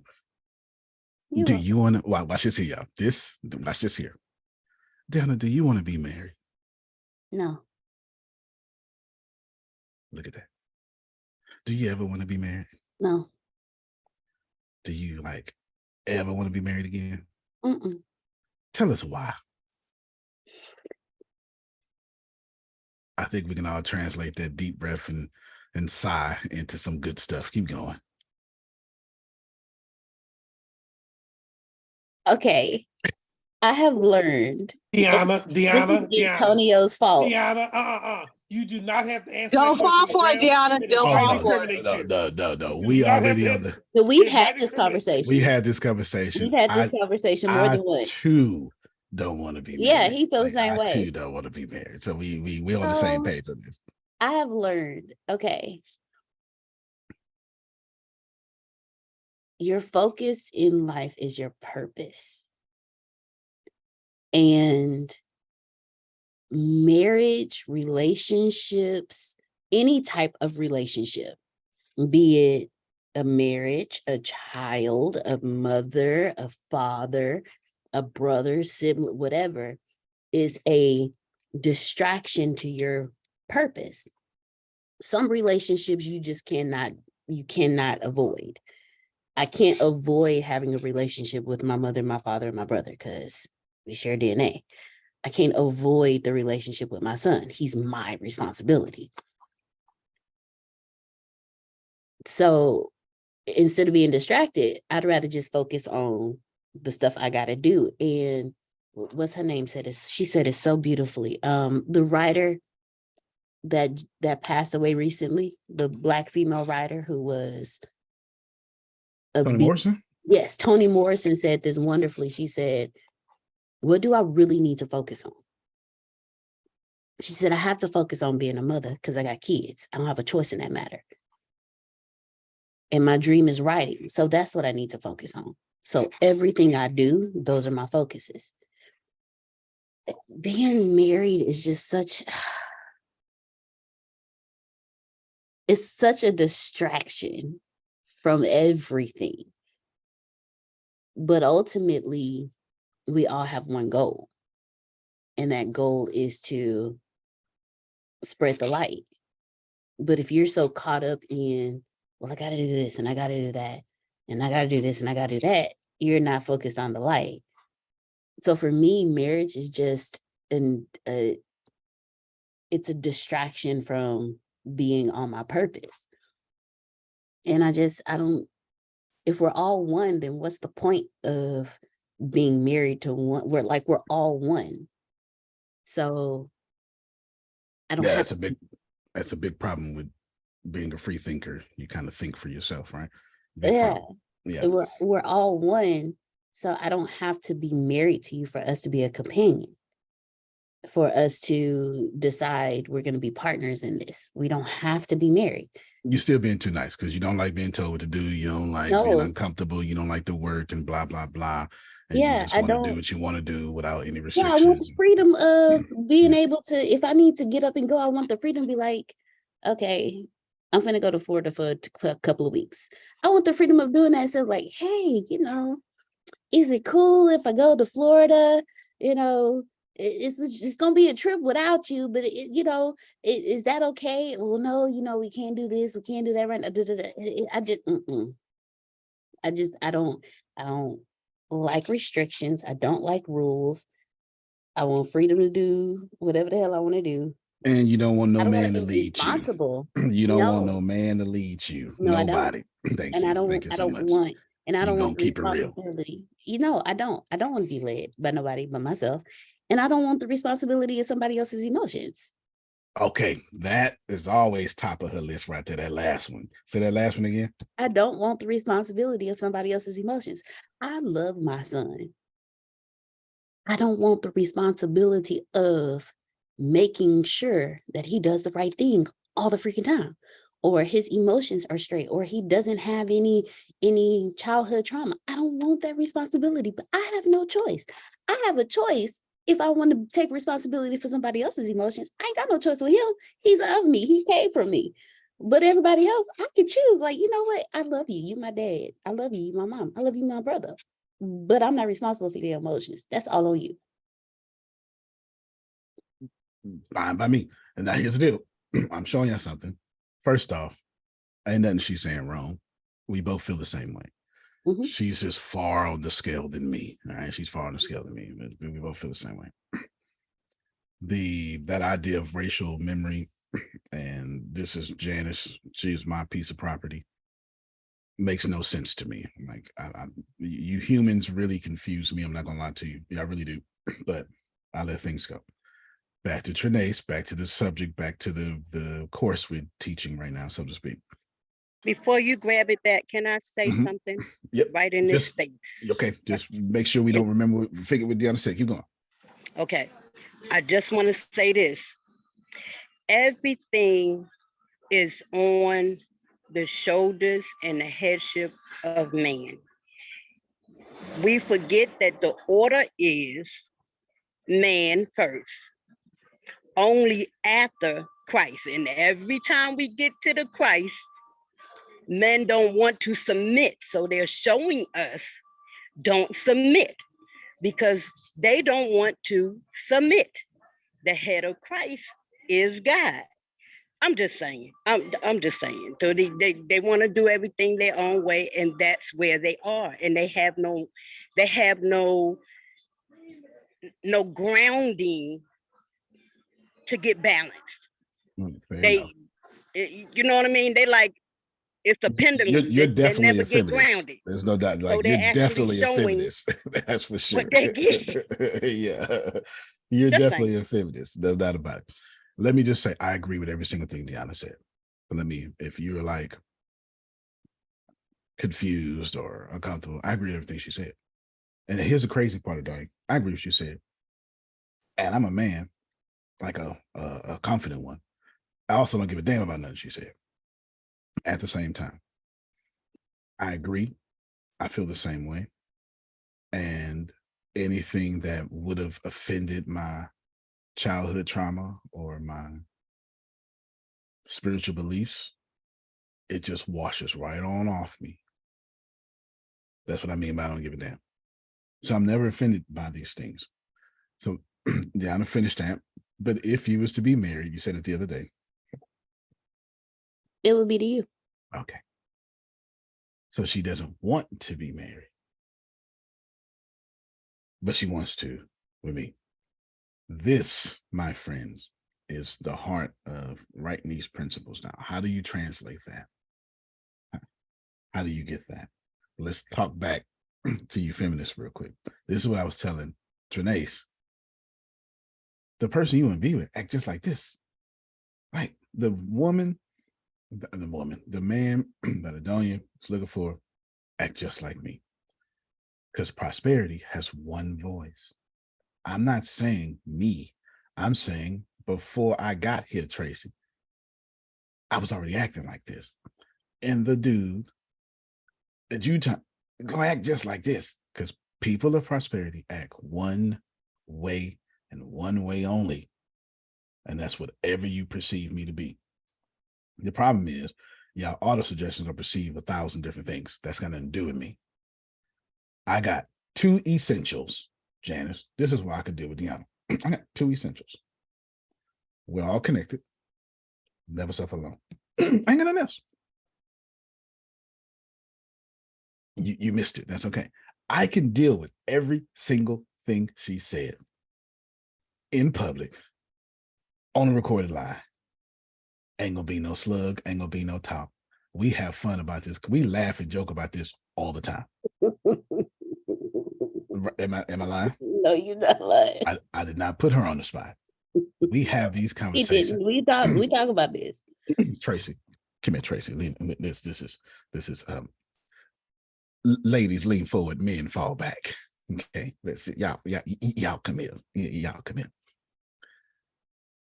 When Deanna's in one of those moods, I go, you don't feel like being married today? Mm-mm. Y'all not hearing me. You're not. We're gonna do it again. Hey, you woke up in that, you woke up in one of the moods again. Take the day off. Do I not? Yes, he does. Yes, he does. Trinace, your law of attraction, or at least as of yesterday, pushes the person who's going to do that away. You know why? Because feminism, racism, traditionalism, any ism, I literally don't vibrate at so much. It'll never pop up in my reality. Because you know what I want more than anything? Harmony. Harmony and the absence of isms. And anybody who is actually prosperous wants the absence of isms. There are no rules. There are no gender roles. Y'all are missing it. That's okay. That's okay. Because I'm not going to repeat it. I don't repeat it a lot. There are. But Antonio, yes, sir. The other side of that is this. Your feelings towards her are, if it's within my power to make her happy, then I'm happy. Take the rest of the day off. Go and do what you want to do. And if that makes her happy, then that makes you happy, which makes you productive, sir. Right. It's funny you should say that, Uncle Roman Rum, because he does that. Like, he'll say, the fact that I can tell you to do this is enough for me. So go do that. Take the day off. Yeah, I don't care. It doesn't bother me one bit. But because what's going to bother me, Phil, is you picking at me for no reason. Now that's going to bother me. It is. Tracy, I'm choosing between you going out there and having fun, or you intentionally want something to punch in the face, and I don't feel like being punched in the face. It's really not a hard choice. Because you're going to punch somebody. Maybe metaphorically, maybe physically, but somebody going to get it. You woke up this morning saying, not today. Okay, then I don't need to be a part of not today. How can I serve you? Why? Because I have 2 essentials. We're all connected. Nobody suffers alone. When you only have 2 things you stand for, it's so easy to bend and submit. But see, I can't hear Adonia when Adonia got me messed up.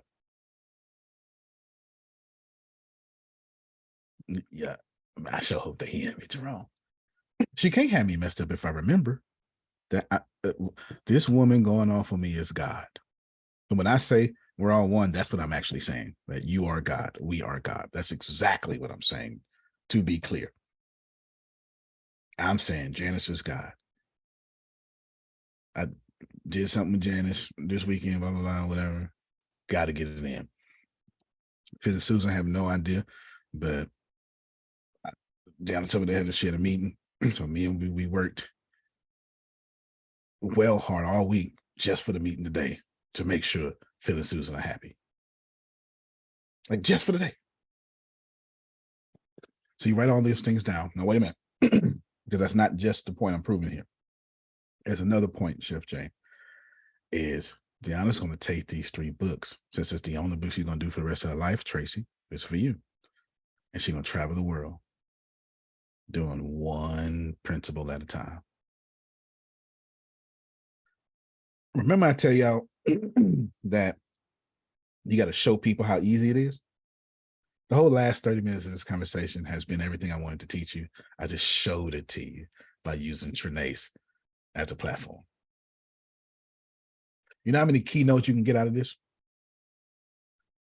You know, if you put it into script, transcribe it, and ask ChatGPT to give you 25 keynote titles per paragraph, it will. Did you know if you do the same thing and say, give me 50 podcast episodes out of one paragraph, it will? Inspirational quotes, motivational quotes, just quotes in general, podcast titles. It makes sense. It makes sense. This, and don't you understand? I ain't trying to say I'm a good person. I just don't give a blank. That's really one of the secrets to life. Why would I care about things that are not putting fruit in my garden? Arguing about your standard is not helping neither one of us, Adonia. I submit.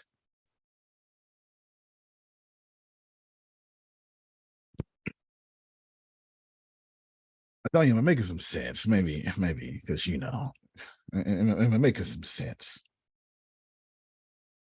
Kinda. Kinda. I mean, yeah. I mean, you're pretty logical. You're really logical. So it does make sense.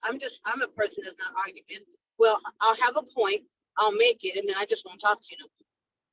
And that my silence is usually annoying, I'm sure, but I just won't talk to you. I have nothing else to say. And so I'm not argumentative, but once I say what I have to say, I'm done. Yes. So you and me probably would clash because I think that would annoy you. It would definitely annoy me because you would do it intentionally to annoy me. But then I can't even say out loud what I would say, because you want to argue or you want some H. It's up to you. Like, you got to choose one of these joints. But see, I'm not going to argue. I'll say what I have to say, and there may be a little tension and argument in that statement. But once it's said, I have nothing else to say. I'm not going to continue the engagement. I get silent when I'm not happy. So when I'm not happy, it's pretty easy to know that, oh Lord. So, yes, in fact, I'm gonna text you what would be my response. I'm gonna text you what would be my response right now, so you can know. Well, before I read it, I'm already rolling my eyes, so I don't even have to read it to my eyes. Deanna, I got you on this one. I'm gonna just roll my eyes. I say it all the time.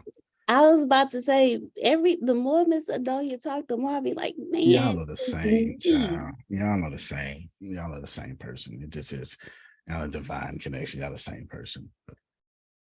So how do you take 3? Well, one, it wasn't 3 books. I really need y'all to receive. It's not 3 books, it's Tracy. not 3 books. I just didn't want y'all to, when people purchased the book, they had like a dictionary, a Webster's dictionary size book.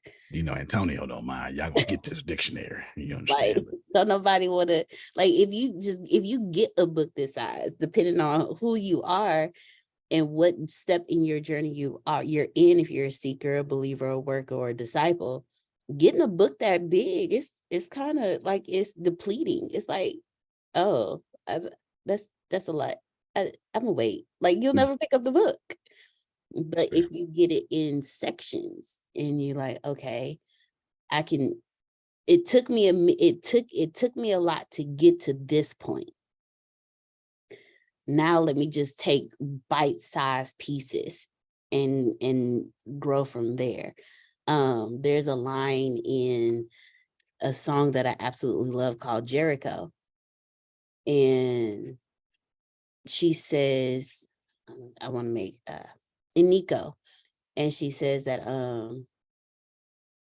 she doesn't need, oh wait, I'm trying to remember because this is, she just needs, like, she doesn't need, hold on, because you don't need to be put, like, you don't need this, you don't need that, you just need time, you just need space for growth. And that's what the book, for me, that's what it does. It gives you the space to grow. It points out things to you that you didn't quite catch before, didn't even understand. And now that you understand it, now you have this space for growth, where once you were limited in your mentality, now you have the mental capacity and the space for growth. So to stick all of that in one book, it detours you. It's like, okay, I'm not going to do all that. It took me everything in me just to get to the point to seek out help. Right, because you don't ask for help. Hold on, let me just jump in real quick. Prophet Jerry and Renee are writing a book. Adonia is writing a book. Tracy is writing a book. The humor consultants, they're writing a book. Melissa's writing 1,000 books. Yeah. I need y'all to get that each one of these books outside, Melissa just actually did one. They're what y'all believe. There you go, Tracy. They're what y'all believe to be your principles. You didn't write a book because you was like, well, I know this subject. No, you put your life on the line for this book. And if you receive what I'm saying, here's all the things that we was talking about with Deanna. For every paragraph of the book, you do 10 episodes, or you do 10 episodes. And then after you do those episodes, then you jump on a call like this, and then you have a conversation about those episodes. There's another episode. Yep. And then you get 25 inspirational quotes from that same paragraph. Then you get 25 motivational quotes, which is a bit type of different. And then you came up with something last night. It was yeah. In fact, you can even share that prompt if you want to. It's your secret sauce, so you don't have to share it. And I agree with Chef Jay. Dating is a lot. It is. Dating is a lot. Being in harmony with somebody is a lot. And again, let me just say to all my feminists out there, that's very attractive. But if you are, there's no but here. Just know that if you're practicing feminism and women are happy wife, happy life, and all that stuff, that's a toxic behavior and all that stuff, there's a great man out there for you. It's not a masculine man, though. It's not a masculine man. It's just law of attraction. I'll give it to you. And if you do get a masculine man, he's going to be so masculine, he's an asshole. Y'all know what I'm talking about? It's just, yeah. He's either feminine or so wealthy, so good, but he gonna tell you to your face, yeah, I'm cheating on you, don't worry about it, don't check my stuff, don't do this. And yeah, you know it, because it's law of attraction. Susan is not 6 feet tall. I'm not gonna call her short because I get in trouble for that. She's not 6 feet tall. So in the absence of not being 6 feet tall, she longed for taller. She drew in Phil. Back in the day when you had to always be right, you always attracting into your life people who always wanted to prove you wrong. It's just law of attraction. So if you're in the masculine role, you need someone out masculine than you. I got you, Deanna. That will out masculine your masculine, or you need the opposite of what you are, because it's not opposite. It's just law of attraction. It just looks like opposite. Go ahead, Deanna. You actually just said it. So for women like me and Miss Adonia, it's the masculine energy of everything that you are supposed to do, I can do for myself. So when I attract someone, I need someone who is more masculine than me. And not that I'm masculine, but I've carried that energy for so long. I need someone who can outdo that so I can just be feminine energy. That's kind of Oh, that was so good. I gotta add. Sorry, gotta add. Go for Let it. me tell you why. Yeah. Let me tell you why I think the masculinity is inside of us. It was forced upon us. Absolutely. Because survival was everything to us. When you are a single parent, when I made the decision that in my marriage, that was a big decision to make. I could have stayed and said, you keep me and take care of me. One, that wasn't his role necessarily. Two, it wasn't working. I was miserable. He was very rarely home anyway. Why am I putting up with it? So I was forced, I believe, to make the decision, though it was the right one. And in doing so, I had the responsibility of everything, including whatever role he may have had as a father and as a male. So our masculinity is built by force. It's called survival. I had to pay bills. I had to be able to feed my kid. So it's forced upon us. We don't mean necessarily, I speak for myself, I guess, in this case, to be aggressive or assertive. I was forced to keep from being taken advantage of. Right. It's survival. It was survival for me. And for me, it was epigenetics, because genetically, the women in my family are quote unquote strong. They pick feminine husbands. Like, I'm not gonna let you water it down. The women in my family, they were the independent women who, at a certain stage in their life, chose to settle down.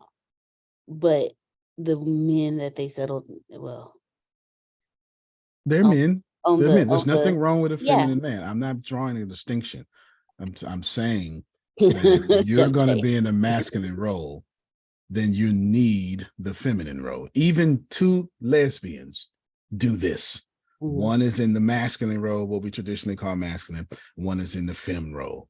It just is what it is. Even if they're both what you would call studs, somebody has to be a plug to plug into, and somebody has to be the male end to plug into. It is just life. Whether we like this or not, there is a duality that we cannot avoid. Let me get Janice real quick. I saw her unmute a mic. Go ahead, Janice. Yeah, I heard Deanna talking about her family members, moms, or whatever. My mother was just so submissive till I was like, I am not going to be that. You know, enough. So that's the opposite. Yeah. And it you know, I've been married 4 times.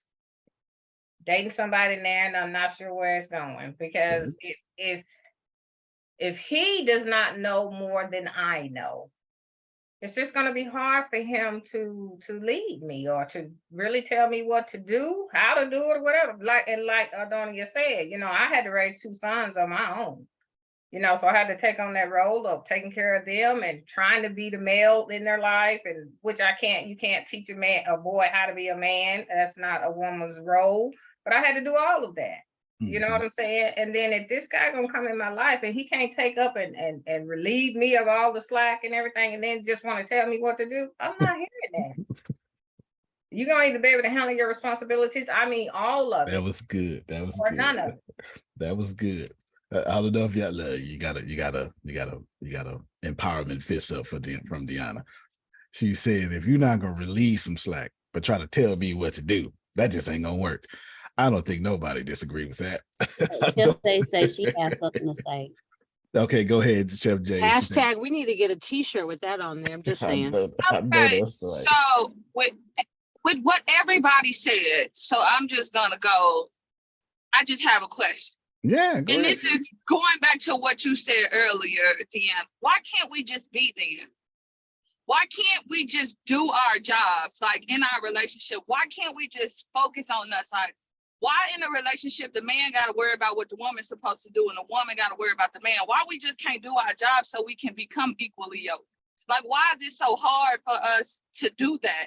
Like, why can't we mind our own business and do our job and be and grow? Because that's what we're supposed to do. Like, why can't we mind our own business? Like, that's the bottom line. Because we wasn't taught to mind our own business. We was taught to mind everybody else's business. So you as the husband, this what you supposed to do. Don't worry about what I'm doing. This what you supposed to do. As my wife, but do you know better, though? Do you know better, Deanna? I know now. Do you do better? I do. I asked her when she started knowing better, when she started doing better, because the damn that's sure. That's why I said I know now. Her college was in with me. God dog it. I went through the damn hell. That's why I said I know now. I know now. She did not learn that at home. Worry about yourself. Worry about yourself, sir. Worry about yourself. But that's you know what? That's what makes me mad about men trying to tell women how to be women. So that shit right there, you want to make me mad? That is quite irritating. I can see why that's very irritating. That should be irritating. There's a don't guy. This is how you need to be a woman. Yeah, that is irritating. Yeah, that I has don't like to be. that, sir. You ain't never been no woman, so you can't tell me how to be no woman, sir.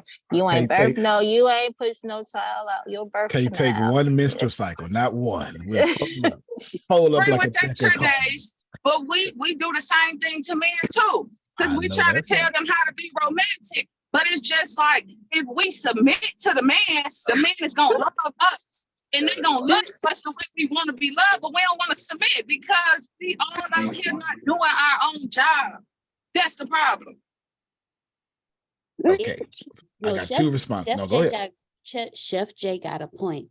Okay. I actually there was something that yeah, y'all are terrible telling men what to be like. We have no value unless we lose them, but keep going. There was something that I heard Pastor John Gray say. And I know there's been stuff he's had some issues, but he said this and it made me start to really, it took me down a rabbit hole. He said, he was on a TV show. It was either The View or the other talk show with the group of women. It's a few of them out there. And he said,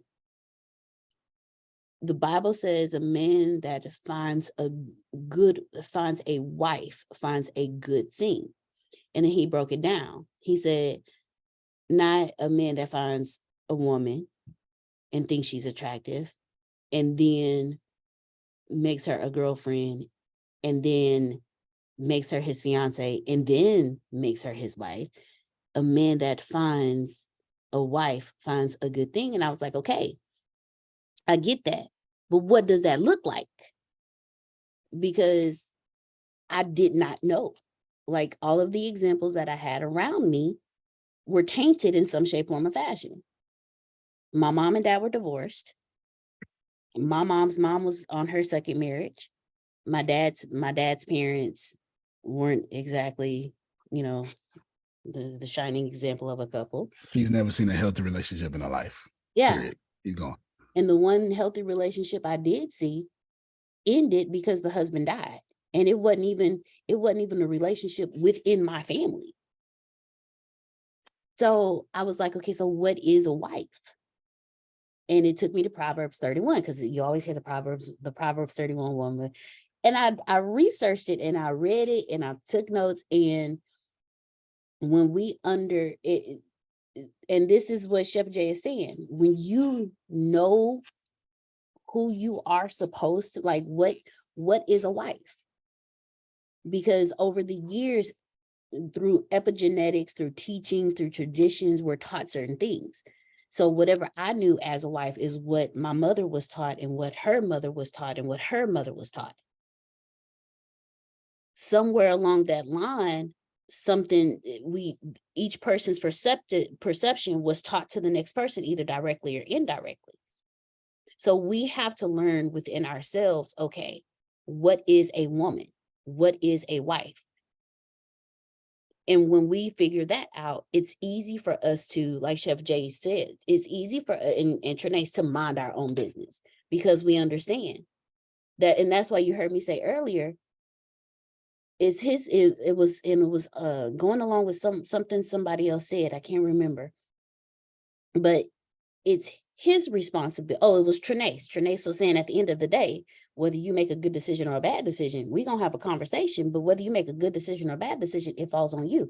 Well, as a helpmate, women, we are the teachers, we are the magicians, we are like, the man is the provider, but we take those provisions and we create out of them. So if I'm knocking Antonio every moment of the day and he can't bring home provisions, I can't do nothing with it. But if I focus on my job of taking the provisions he brings in to create from them, then I'm not in his business. And whatever decision he makes, biblically, it falls on him. I'm not supposed to be the one that punishes him, quote unquote, punishes him for whatever decisions he makes. That's not my job. God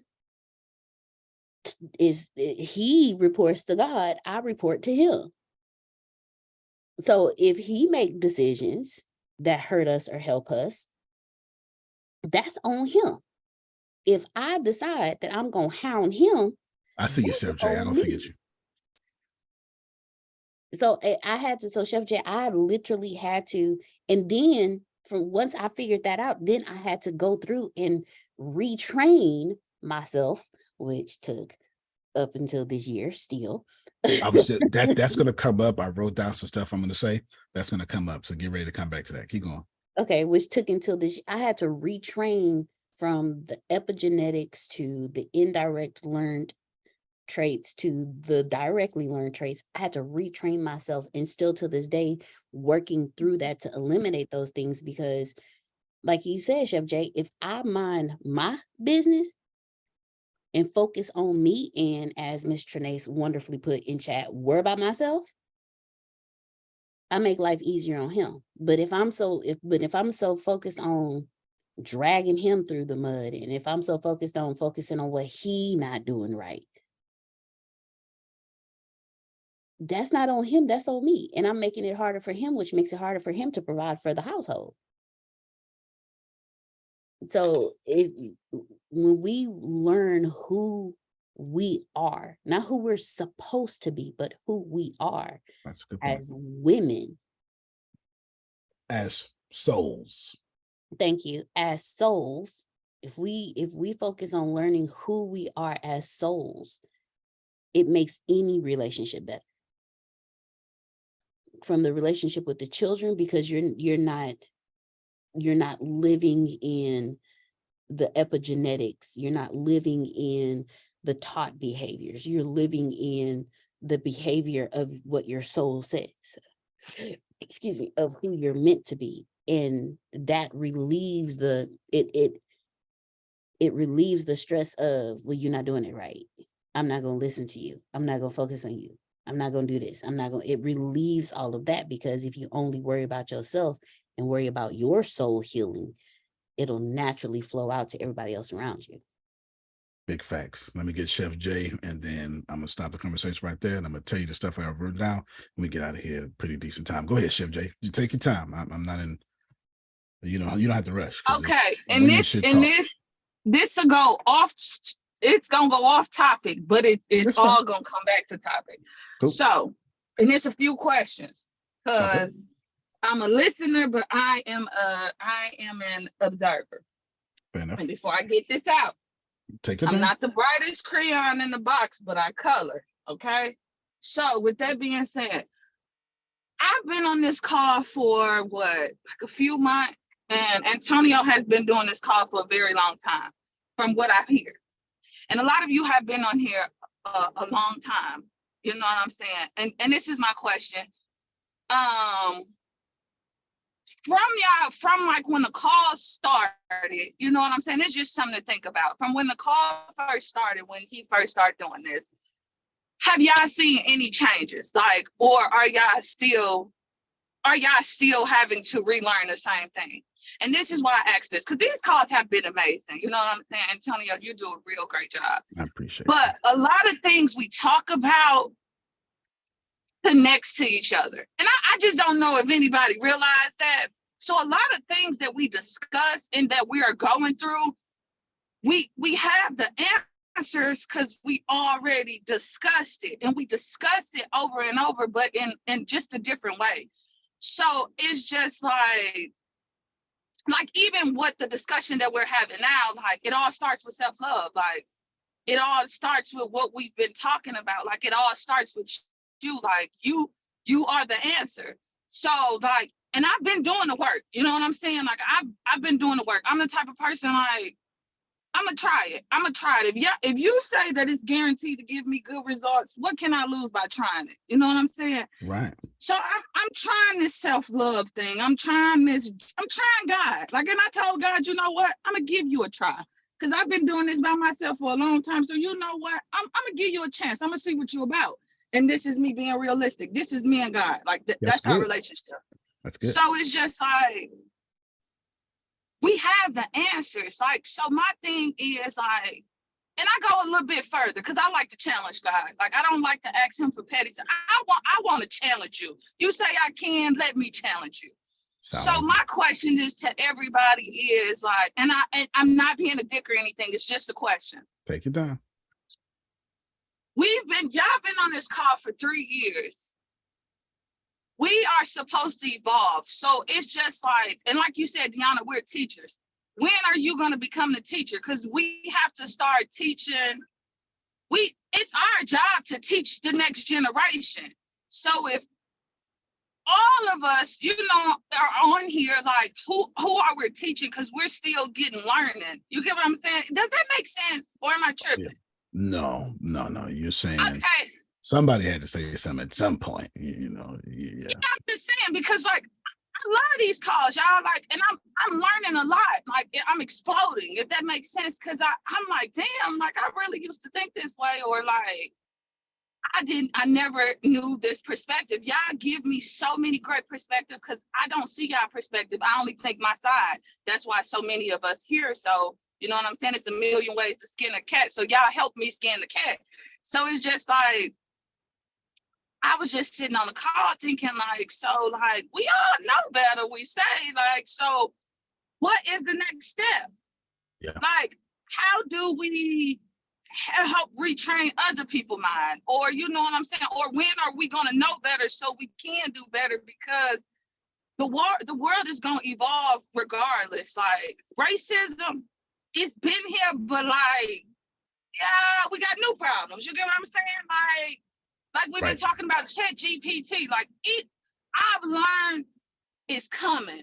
You learn it and you evolve. So we have to evolve. When are we going to evolve as a race? And like we just said, mind our own business, but evolve while we're doing so. And I hope I made sense, and I hope I did not offend anybody. But that's what I had to say. But truth offense, but that's okay. That's okay. Because I wanted to talk about this. This just got posted 35 minutes ago, but this has been headlines. Threads is the fastest growing app in U.S. history. I mean, world history. 100 million users in 5 days. 5 days. It's unheard of. And tomorrow, well, I'm talking about tomorrow. Go ahead, Deanna, please. Just do this. Is what we're talking about. But go ahead. No, I'm gonna close this out. I feel Chef Jay, and what I have learned through all of Antonio's teaching, Chef Jay, is you start teaching when others start following you. And the only reason they're following you is because, let me rephrase, you start teaching when you start practicing what you've learned. When you put into action what you've learned, that's when you start teaching. Because one of the greatest things Antonio ever taught me is people will do what they see you do before they do what you tell them to do. No matter how old we get, we're just like kids. So for me, it's when I hear someone say, man, D, that really stuck out to me. Or when Talisha last week was saying, man, Deanna kept telling me this and da da da da da da. Like, to me, that's when I know that I am now a practitioner of what I've been learning. That's why you didn't release the books and stuff until then, right? That's exactly why. Walk what you talk. Exactly. That's exactly why. Because when Antonio ordained me as a minister, I was like, I want to do that. I don't want to do that, because I understand for a pastor, his congregation is his flock. And if he say, I want you to teach my congregation, I'm not finna get up that half-assedness. Excuse my language. I'm scared. I am scared of God. First off, I've read what God says about teachers and not living what they teaching. And I wasn't there yet. I'm not finna get in front of these people and teach these people, and I ain't even doing So it was the same with the books. I don't want to teach anybody until I'm an actual practitioner. But I naturally become a teacher when I become a practitioner.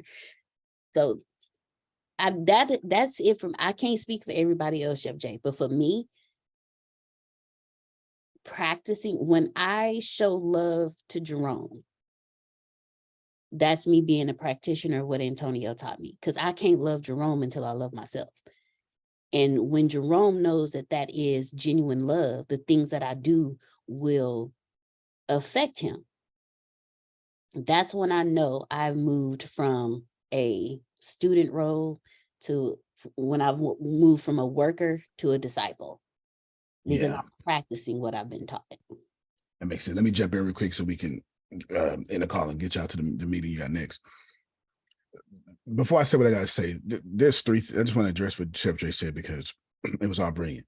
Number one, you got to be frustrated enough to want to do something about where you are. Most people are not. Most people learn how to adjust to poverty instead of being frustrated with it and do something about it. So and I've been doing this call in one form or another since 2012. It used to be called Plant Better Sundays. It used to be on Sundays at like 8:00 at night, something like that. I've been doing this since 2012. Number one, you got to be frustrated about where you are. Number two, you must take full accountability that you are your problem. Number three, you must immediately admit that motivation is trash. Motivation is trash. Nobody has it. Nobody's going to get it. You're never going to be inspired. Somebody writing this down? Write this down, Dion. Number one, you need to be frustrated immediately where you are. Frustrated enough to do something about it.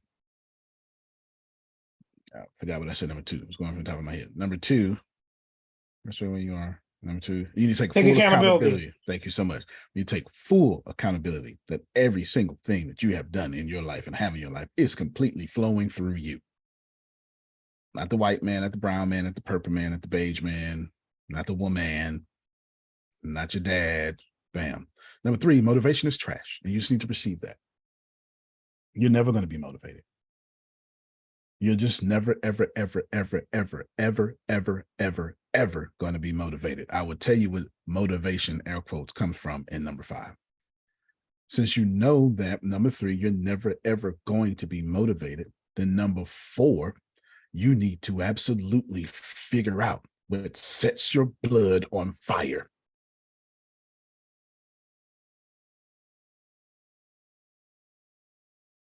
If I was teaching this, which I'm not, I'm just saying this before I say what I have to say, I would tell you, Adonia, find a problem so big you love to solve it. That's what I would say. Number 5, from that, being broke, no doubt, Chef Jay, mad at you. From number 4, that's where you find what we call motivation. You do not pick up a book. You do not get coaching and get motivated. This is why when you get coached by Phil and Susan, they give you an assessment to figure out what the hell set you on fire and then talk to you in that place. Motivation is trash. It doesn't exist. Mel Robbins says the same thing. It does not exist. Tony Robbins says the same thing. There's push and pull type motivation. Something has to pull you. And passion is the fuel for motivation.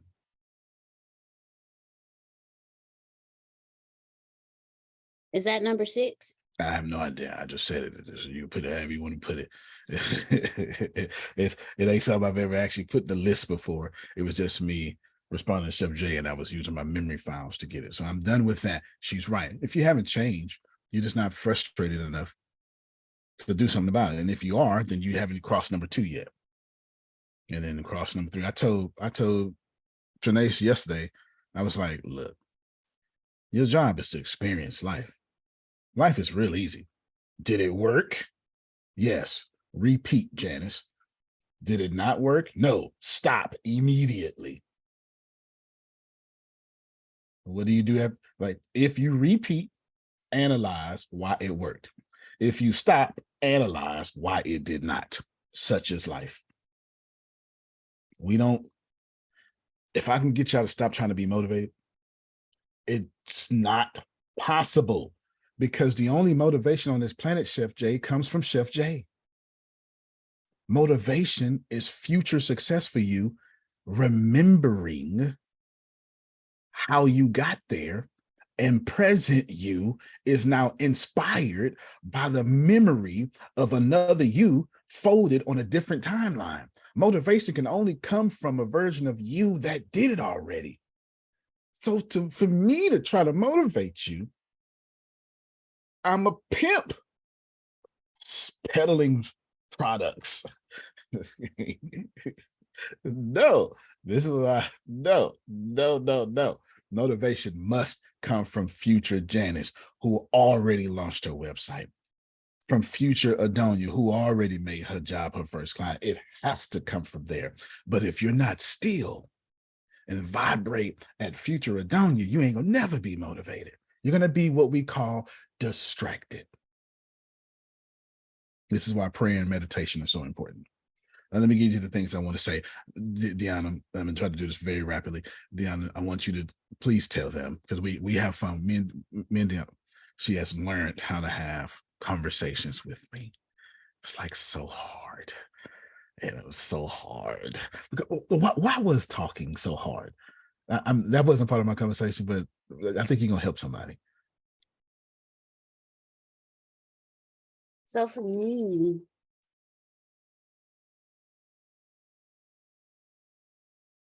because I'm not much of a talker. I'm not much of a talker. Let's just sit back and relax. If we just focus on the good stuff, that's all that'll happen. And we don't have to have conversations. And then for me, I don't like multiple conversations about the same thing. And you're a narcissist, and narcissists don't like to hear anything they did wrong. So to have multiple like for me, it's like, okay, but we talked about that yesterday. So why are we talking about it today? Well, we talked about that last week. So why are we talking about it today? Like, I understood, I'm fixing it. So we don't have to have another conversation about it. So conversations to me, but then at the same time, I'm like a big kid, and I may have a random question that starts a conversation. So it's fair. No, that's indeed fair. Let me speed this up. When would you tell them when? I'll let you answer however you want to answer. When you learn how to be a wife or start being a wife, however you want to do that, whatever makes you look good. I got tired. I know, but when? Not why, but when? Oh, that was this year. That was maybe like okay. Thank you so much. Thank you so much. Okay. Yeah, that was this year. I ain't gonna lie about that. That was this year. She just learned how. Please know her college was punching me in the face. It's punching me in the face. All right. Tomorrow we're gonna go over, Tracy, Liana, the very finite details of the marketing plan that y'all going to create for your flagship product. You know, I like to do big esoteric things and then small, big, small. I'm going to do forest trees, forest trees, forest trees. That's my teaching style. Now, I like all of things. The reason why Deanna was able to survive, it was, well, truthfully, I give a lot of grace. There's no doubt about it. You ain't gonna like to hear that. A feminist is not gonna want to hear that, but that's No, he okay. does. That's He gives a lot perfectly of okay. grace. That's perfectly okay. You But give more grace than me. well, it's because I view everything. I get way more grace than you. It's not even close. It's not even close. You're off with their head. Kill them. Yeah. They'll be late 3 times. They need to go. You make a great HR professional. Chop the head, Just- chop the head Just off. like your before sister they bite. Adonia. All right. Just like your sister Adonia. If I know Nope, you 3 a snake, times. like if I know you're a snake and I know you're gonna bite, I'm gonna chop your head off now. I ain't gonna get the Exactly. chance to bite me and then Like, chop your head off. the handbook says, right? You know, y'all are really good on fair and just balance. No, my secret is I just view everything perfect. So it's never really bothering me. But how did I get to viewing everything perfect? I got rid of my childhood trauma a long time ago. See, the reason why you can offend me is because you don't. Because when you think about what you actually offend, Janice, it's not you, it's your trauma. No, remember, we are souls. Free rainbow souls. But that trauma sitting on top of it, that's what got Adonia messed up. You hear me? Did you hear what she said? Yeah, when you do it once and twice, you know, ain't gonna do it a third time. That's 2 traumas that made her say, hold on a damn minute, no more new friends. And that makes sense. I'm not saying this is wrong. That makes sense. So Deanna had to learn how to be a wife because she had to update her programming. Because here's the crazy thing. She don't want to be married. I want to be free. I want to do what I want. I want to, let's list it all out there. I want to do what I want. Don't tell me what to do. I want to be free. I don't want to be responsible for I your don't want to be responsible. I don't want to be this. Deanna, do you have all that? What do you mean? Everything we could list, everything you said earlier, do you exist in your marriage that way? No, not anymore. No, not the bad side. Yeah, the bad side. But everything you have, you said you want, you get what you want. Yeah, I do. Okay. And she was sitting for years not knowing that because her programming wouldn't let her see she already got it. Yep. So think about this for a moment.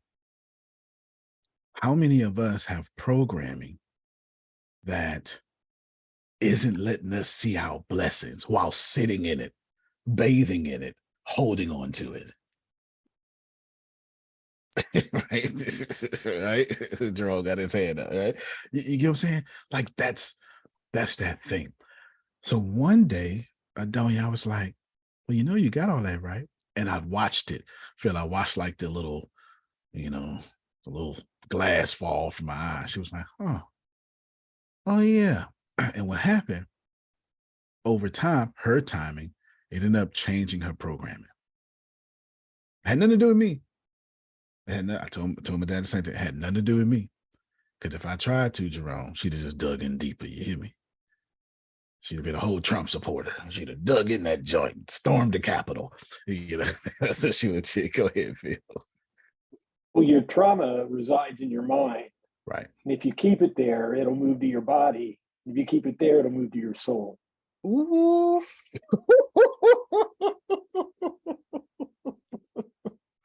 Yep, Jerome. Amazing. Yep. Wow. What you just said. That was amazing. Ain't never heard him say nothing like that before. That was incredible. Yes, I agree with every bit of that. I'm so glad you said it. Now I got warnings for the rest of this conversation real quick.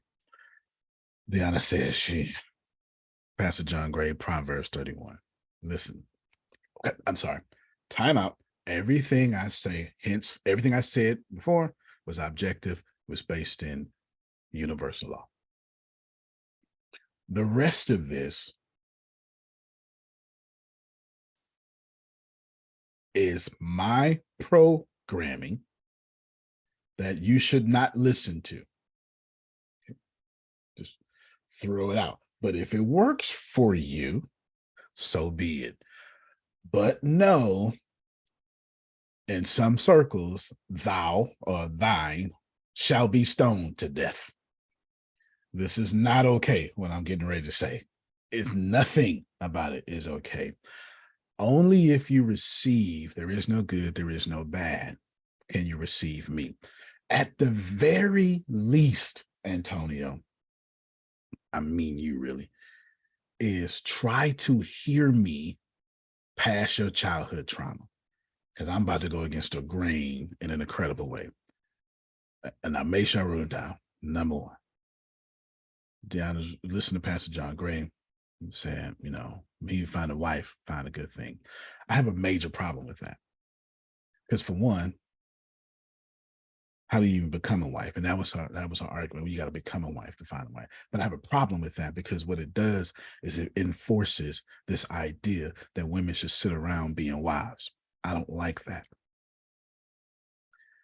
And I've never agreed with Proverbs 31 to be the standard of a woman's behavior.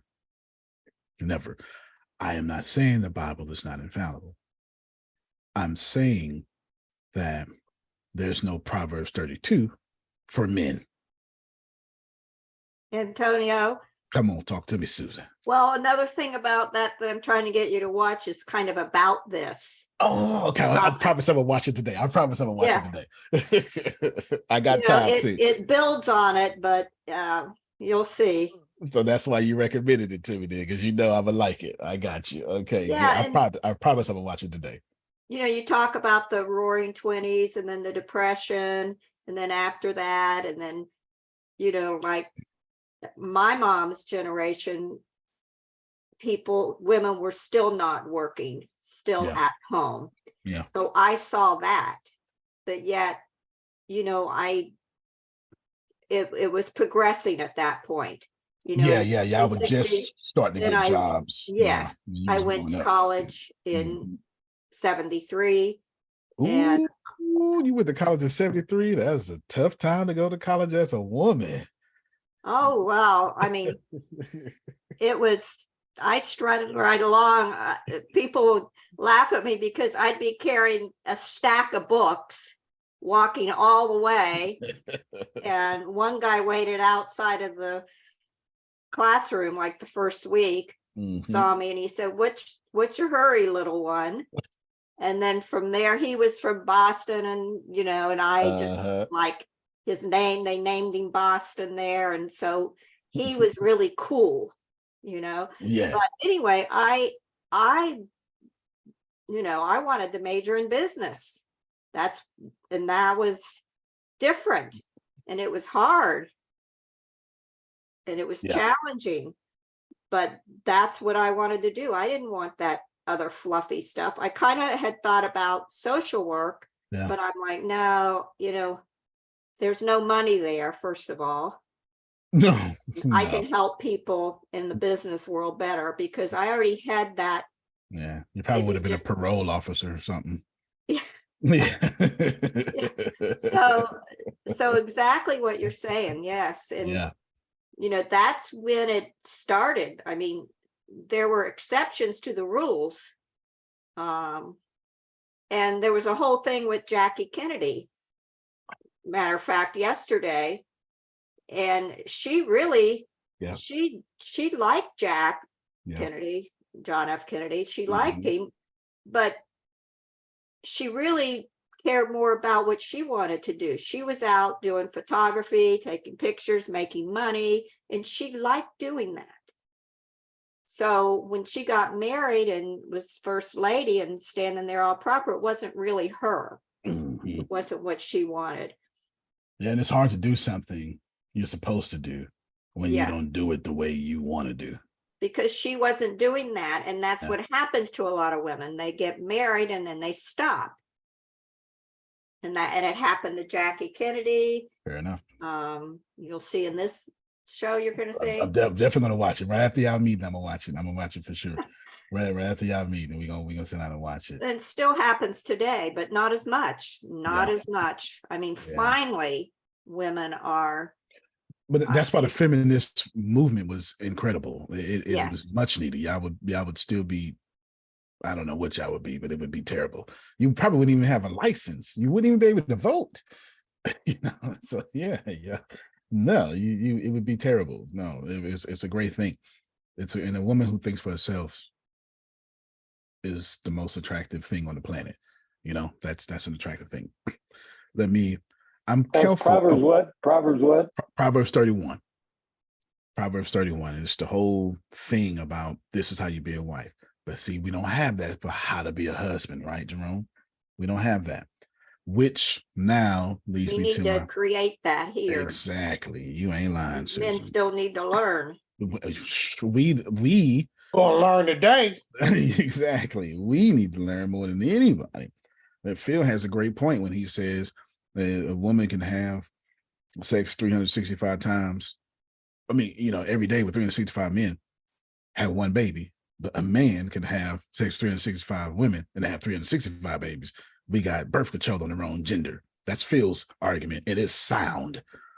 That is a fact.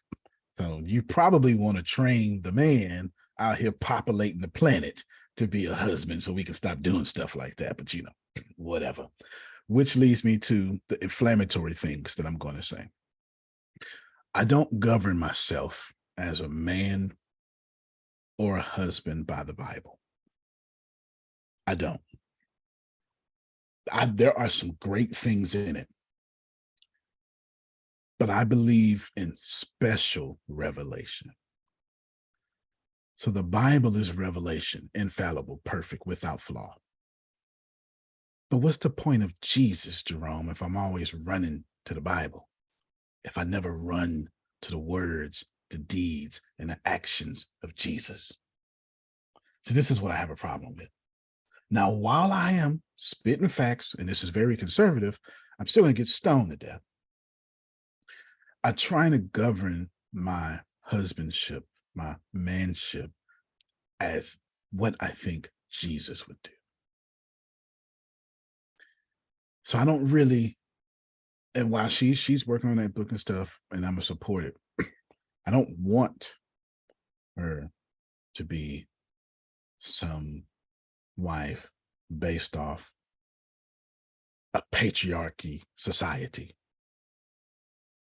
I have a problem with that, Susan.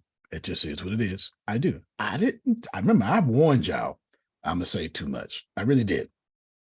But that's patriarchy. Like that whole book says women are properties. To not covet your neighbor or to not commit adultery, has nothing to do with sex. That's not what that means. Committing adultery means that you are property. And if I violate your property, I have committed adultery. This is what that meant. So when you think about these things, I'm careful. Wait, I want you to repeat that. Sorry. Repeat that. Adultery, Bishop. Adultery does not mean sexual things. Right. And you can find this proof in John chapter 8, but this is just, you do word search, right? Or word history. Okay. Adultery is to violate another man's property. This is why don't covet thy neighbor comes right after this joint, Jerome. They're hand in hand. Okay. Wow. Covet is to look at what Phil got and be like, you ain't give me that guy. Adultery is because Susan belonged to Phil. No different than a cattle. Wow. And if you look in the Bible, if I took Phil's cattle, then I could get taken. If I harmed Phil's arm, then my arm, eye for an eye, tooth for a tooth is where we get this from. This is in the Bible. Okay, this is in the Bible. I'm not saying it's wrong. I'm just saying that violating Deanna was not to deflower her. The offense wasn't to her. The offense was to Phil. I violated his property. You see this, it plays all throughout the Bible. King David, his daughter, this is why Absalom turns the kingdom against him for 2 years, because he did not avenge his daughter being raped by Tamar. You see this all the time. But since she was not married, there was no violation of another man's property that David could enforce. So since he didn't do anything about that, that's why Absalom went crazy and did all the stuff that he did. And God still punished him for that, because not Absalom too, but that was David's punishment for what he did with Uriah. And David was going to suffer publicly from now on. So this was just part of that fulfillment. So I have a problem not critically looking at the Bible going, you know what? Men, through the Holy Spirit, did a lot of men things with this that don't necessarily work in 2023 when concerned of how I'm going to govern myself as a husband. So I'm careful for that. Very careful. Now, I know you hate what I just said, but I'm not being rude. I'm just saying, and I literally put this in the chat a long time ago, do we really need to have a conversation? Let me explain. Because Deanna said that. She was like, well, we just need to, maybe have a conversation. No. Deanna's a narcissist. She's always going to be. She always will be. And she was raised by narcissistic parents. Always will be. Always will be. It's not even, at this point, it's not even offensive. It's a fact. Deanna, are you a narcissist? Yes, I am. The whole call is. Most entrepreneurs are. It just is what it is. Now, check me. If you want to offend a narcissist, by all means, tell them what they've done. Why? Because a narcissist needs to have an air of, I didn't do that, because their reputation depends on it. Because they're one way in public and another way in private. I don't have this problem. You're going to get what you're going to get when you get what you're going to get. I don't have this problem. So since I know she is a narcissist, now a recovering narcissist, I just don't poke this bear. Amen. Therefore, if I know she's a narcissist, so when she do narcissistic things, do we really need to have this conversation? I just pretend it never happened. She got to deal with me analyzing her every second. Being a United States military spy, she can't even say nothing, can't lie, can't do nothing because I'm seeing it. That's irritating in itself. Who wants to be with a know-it-all? There are no flaws. Last thing I'll say, and I sent, oh, you know what? I sent you the video, didn't I? I sent you the video. Which one? It's a shadow work. You said you wanted that journal. I sent you the video. Yes. Yep, I sure did. I'm going to let this, and then we're going to be out in a the video basically seconds. Oh no, I can say what it says. The video basically says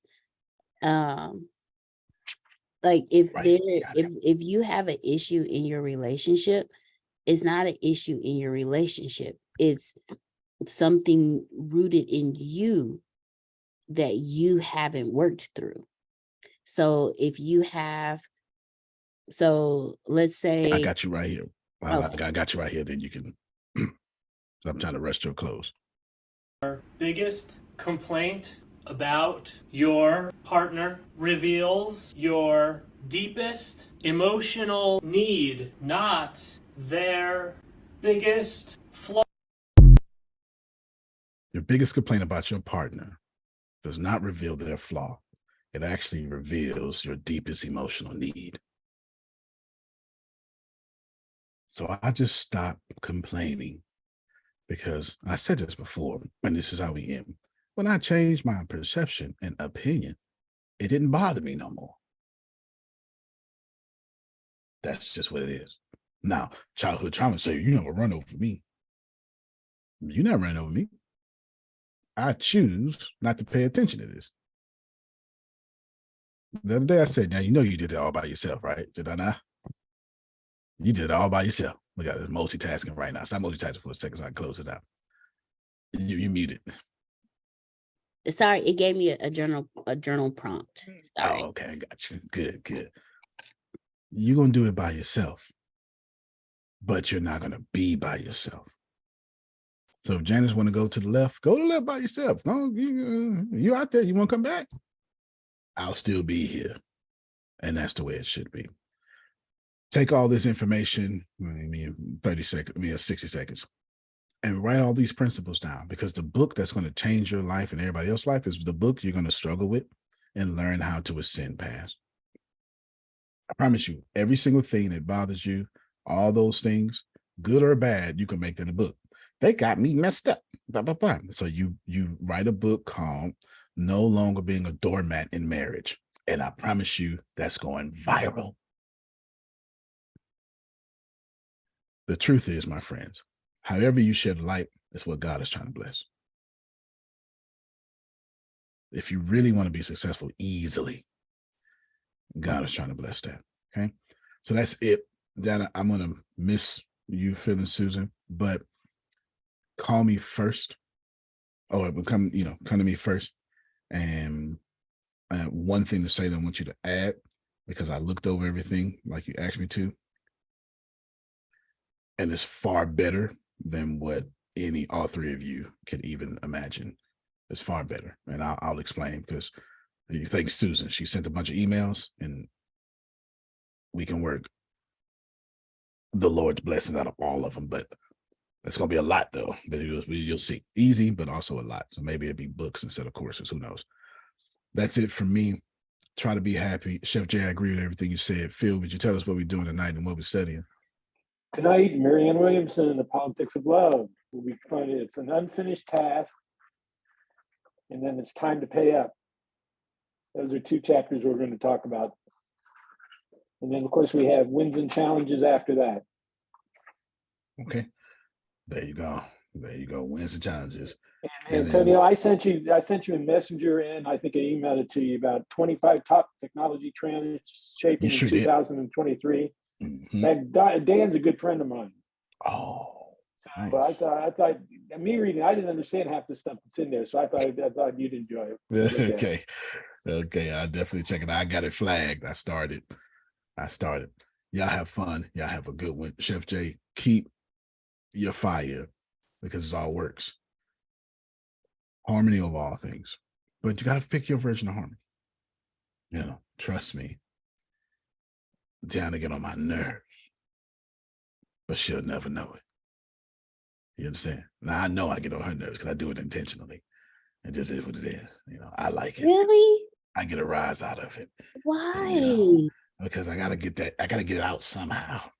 So it's either be mean or have my irritating 5-10 minutes on purpose. I got to get it out. You got to release something, and I can't punch a bag. So I just, throw a little zinger every now and then, yin and yang. It's got to come out. You can't play better. You can't dominate. All right, y'all. Y'all have a good one. Love you all. Love you more.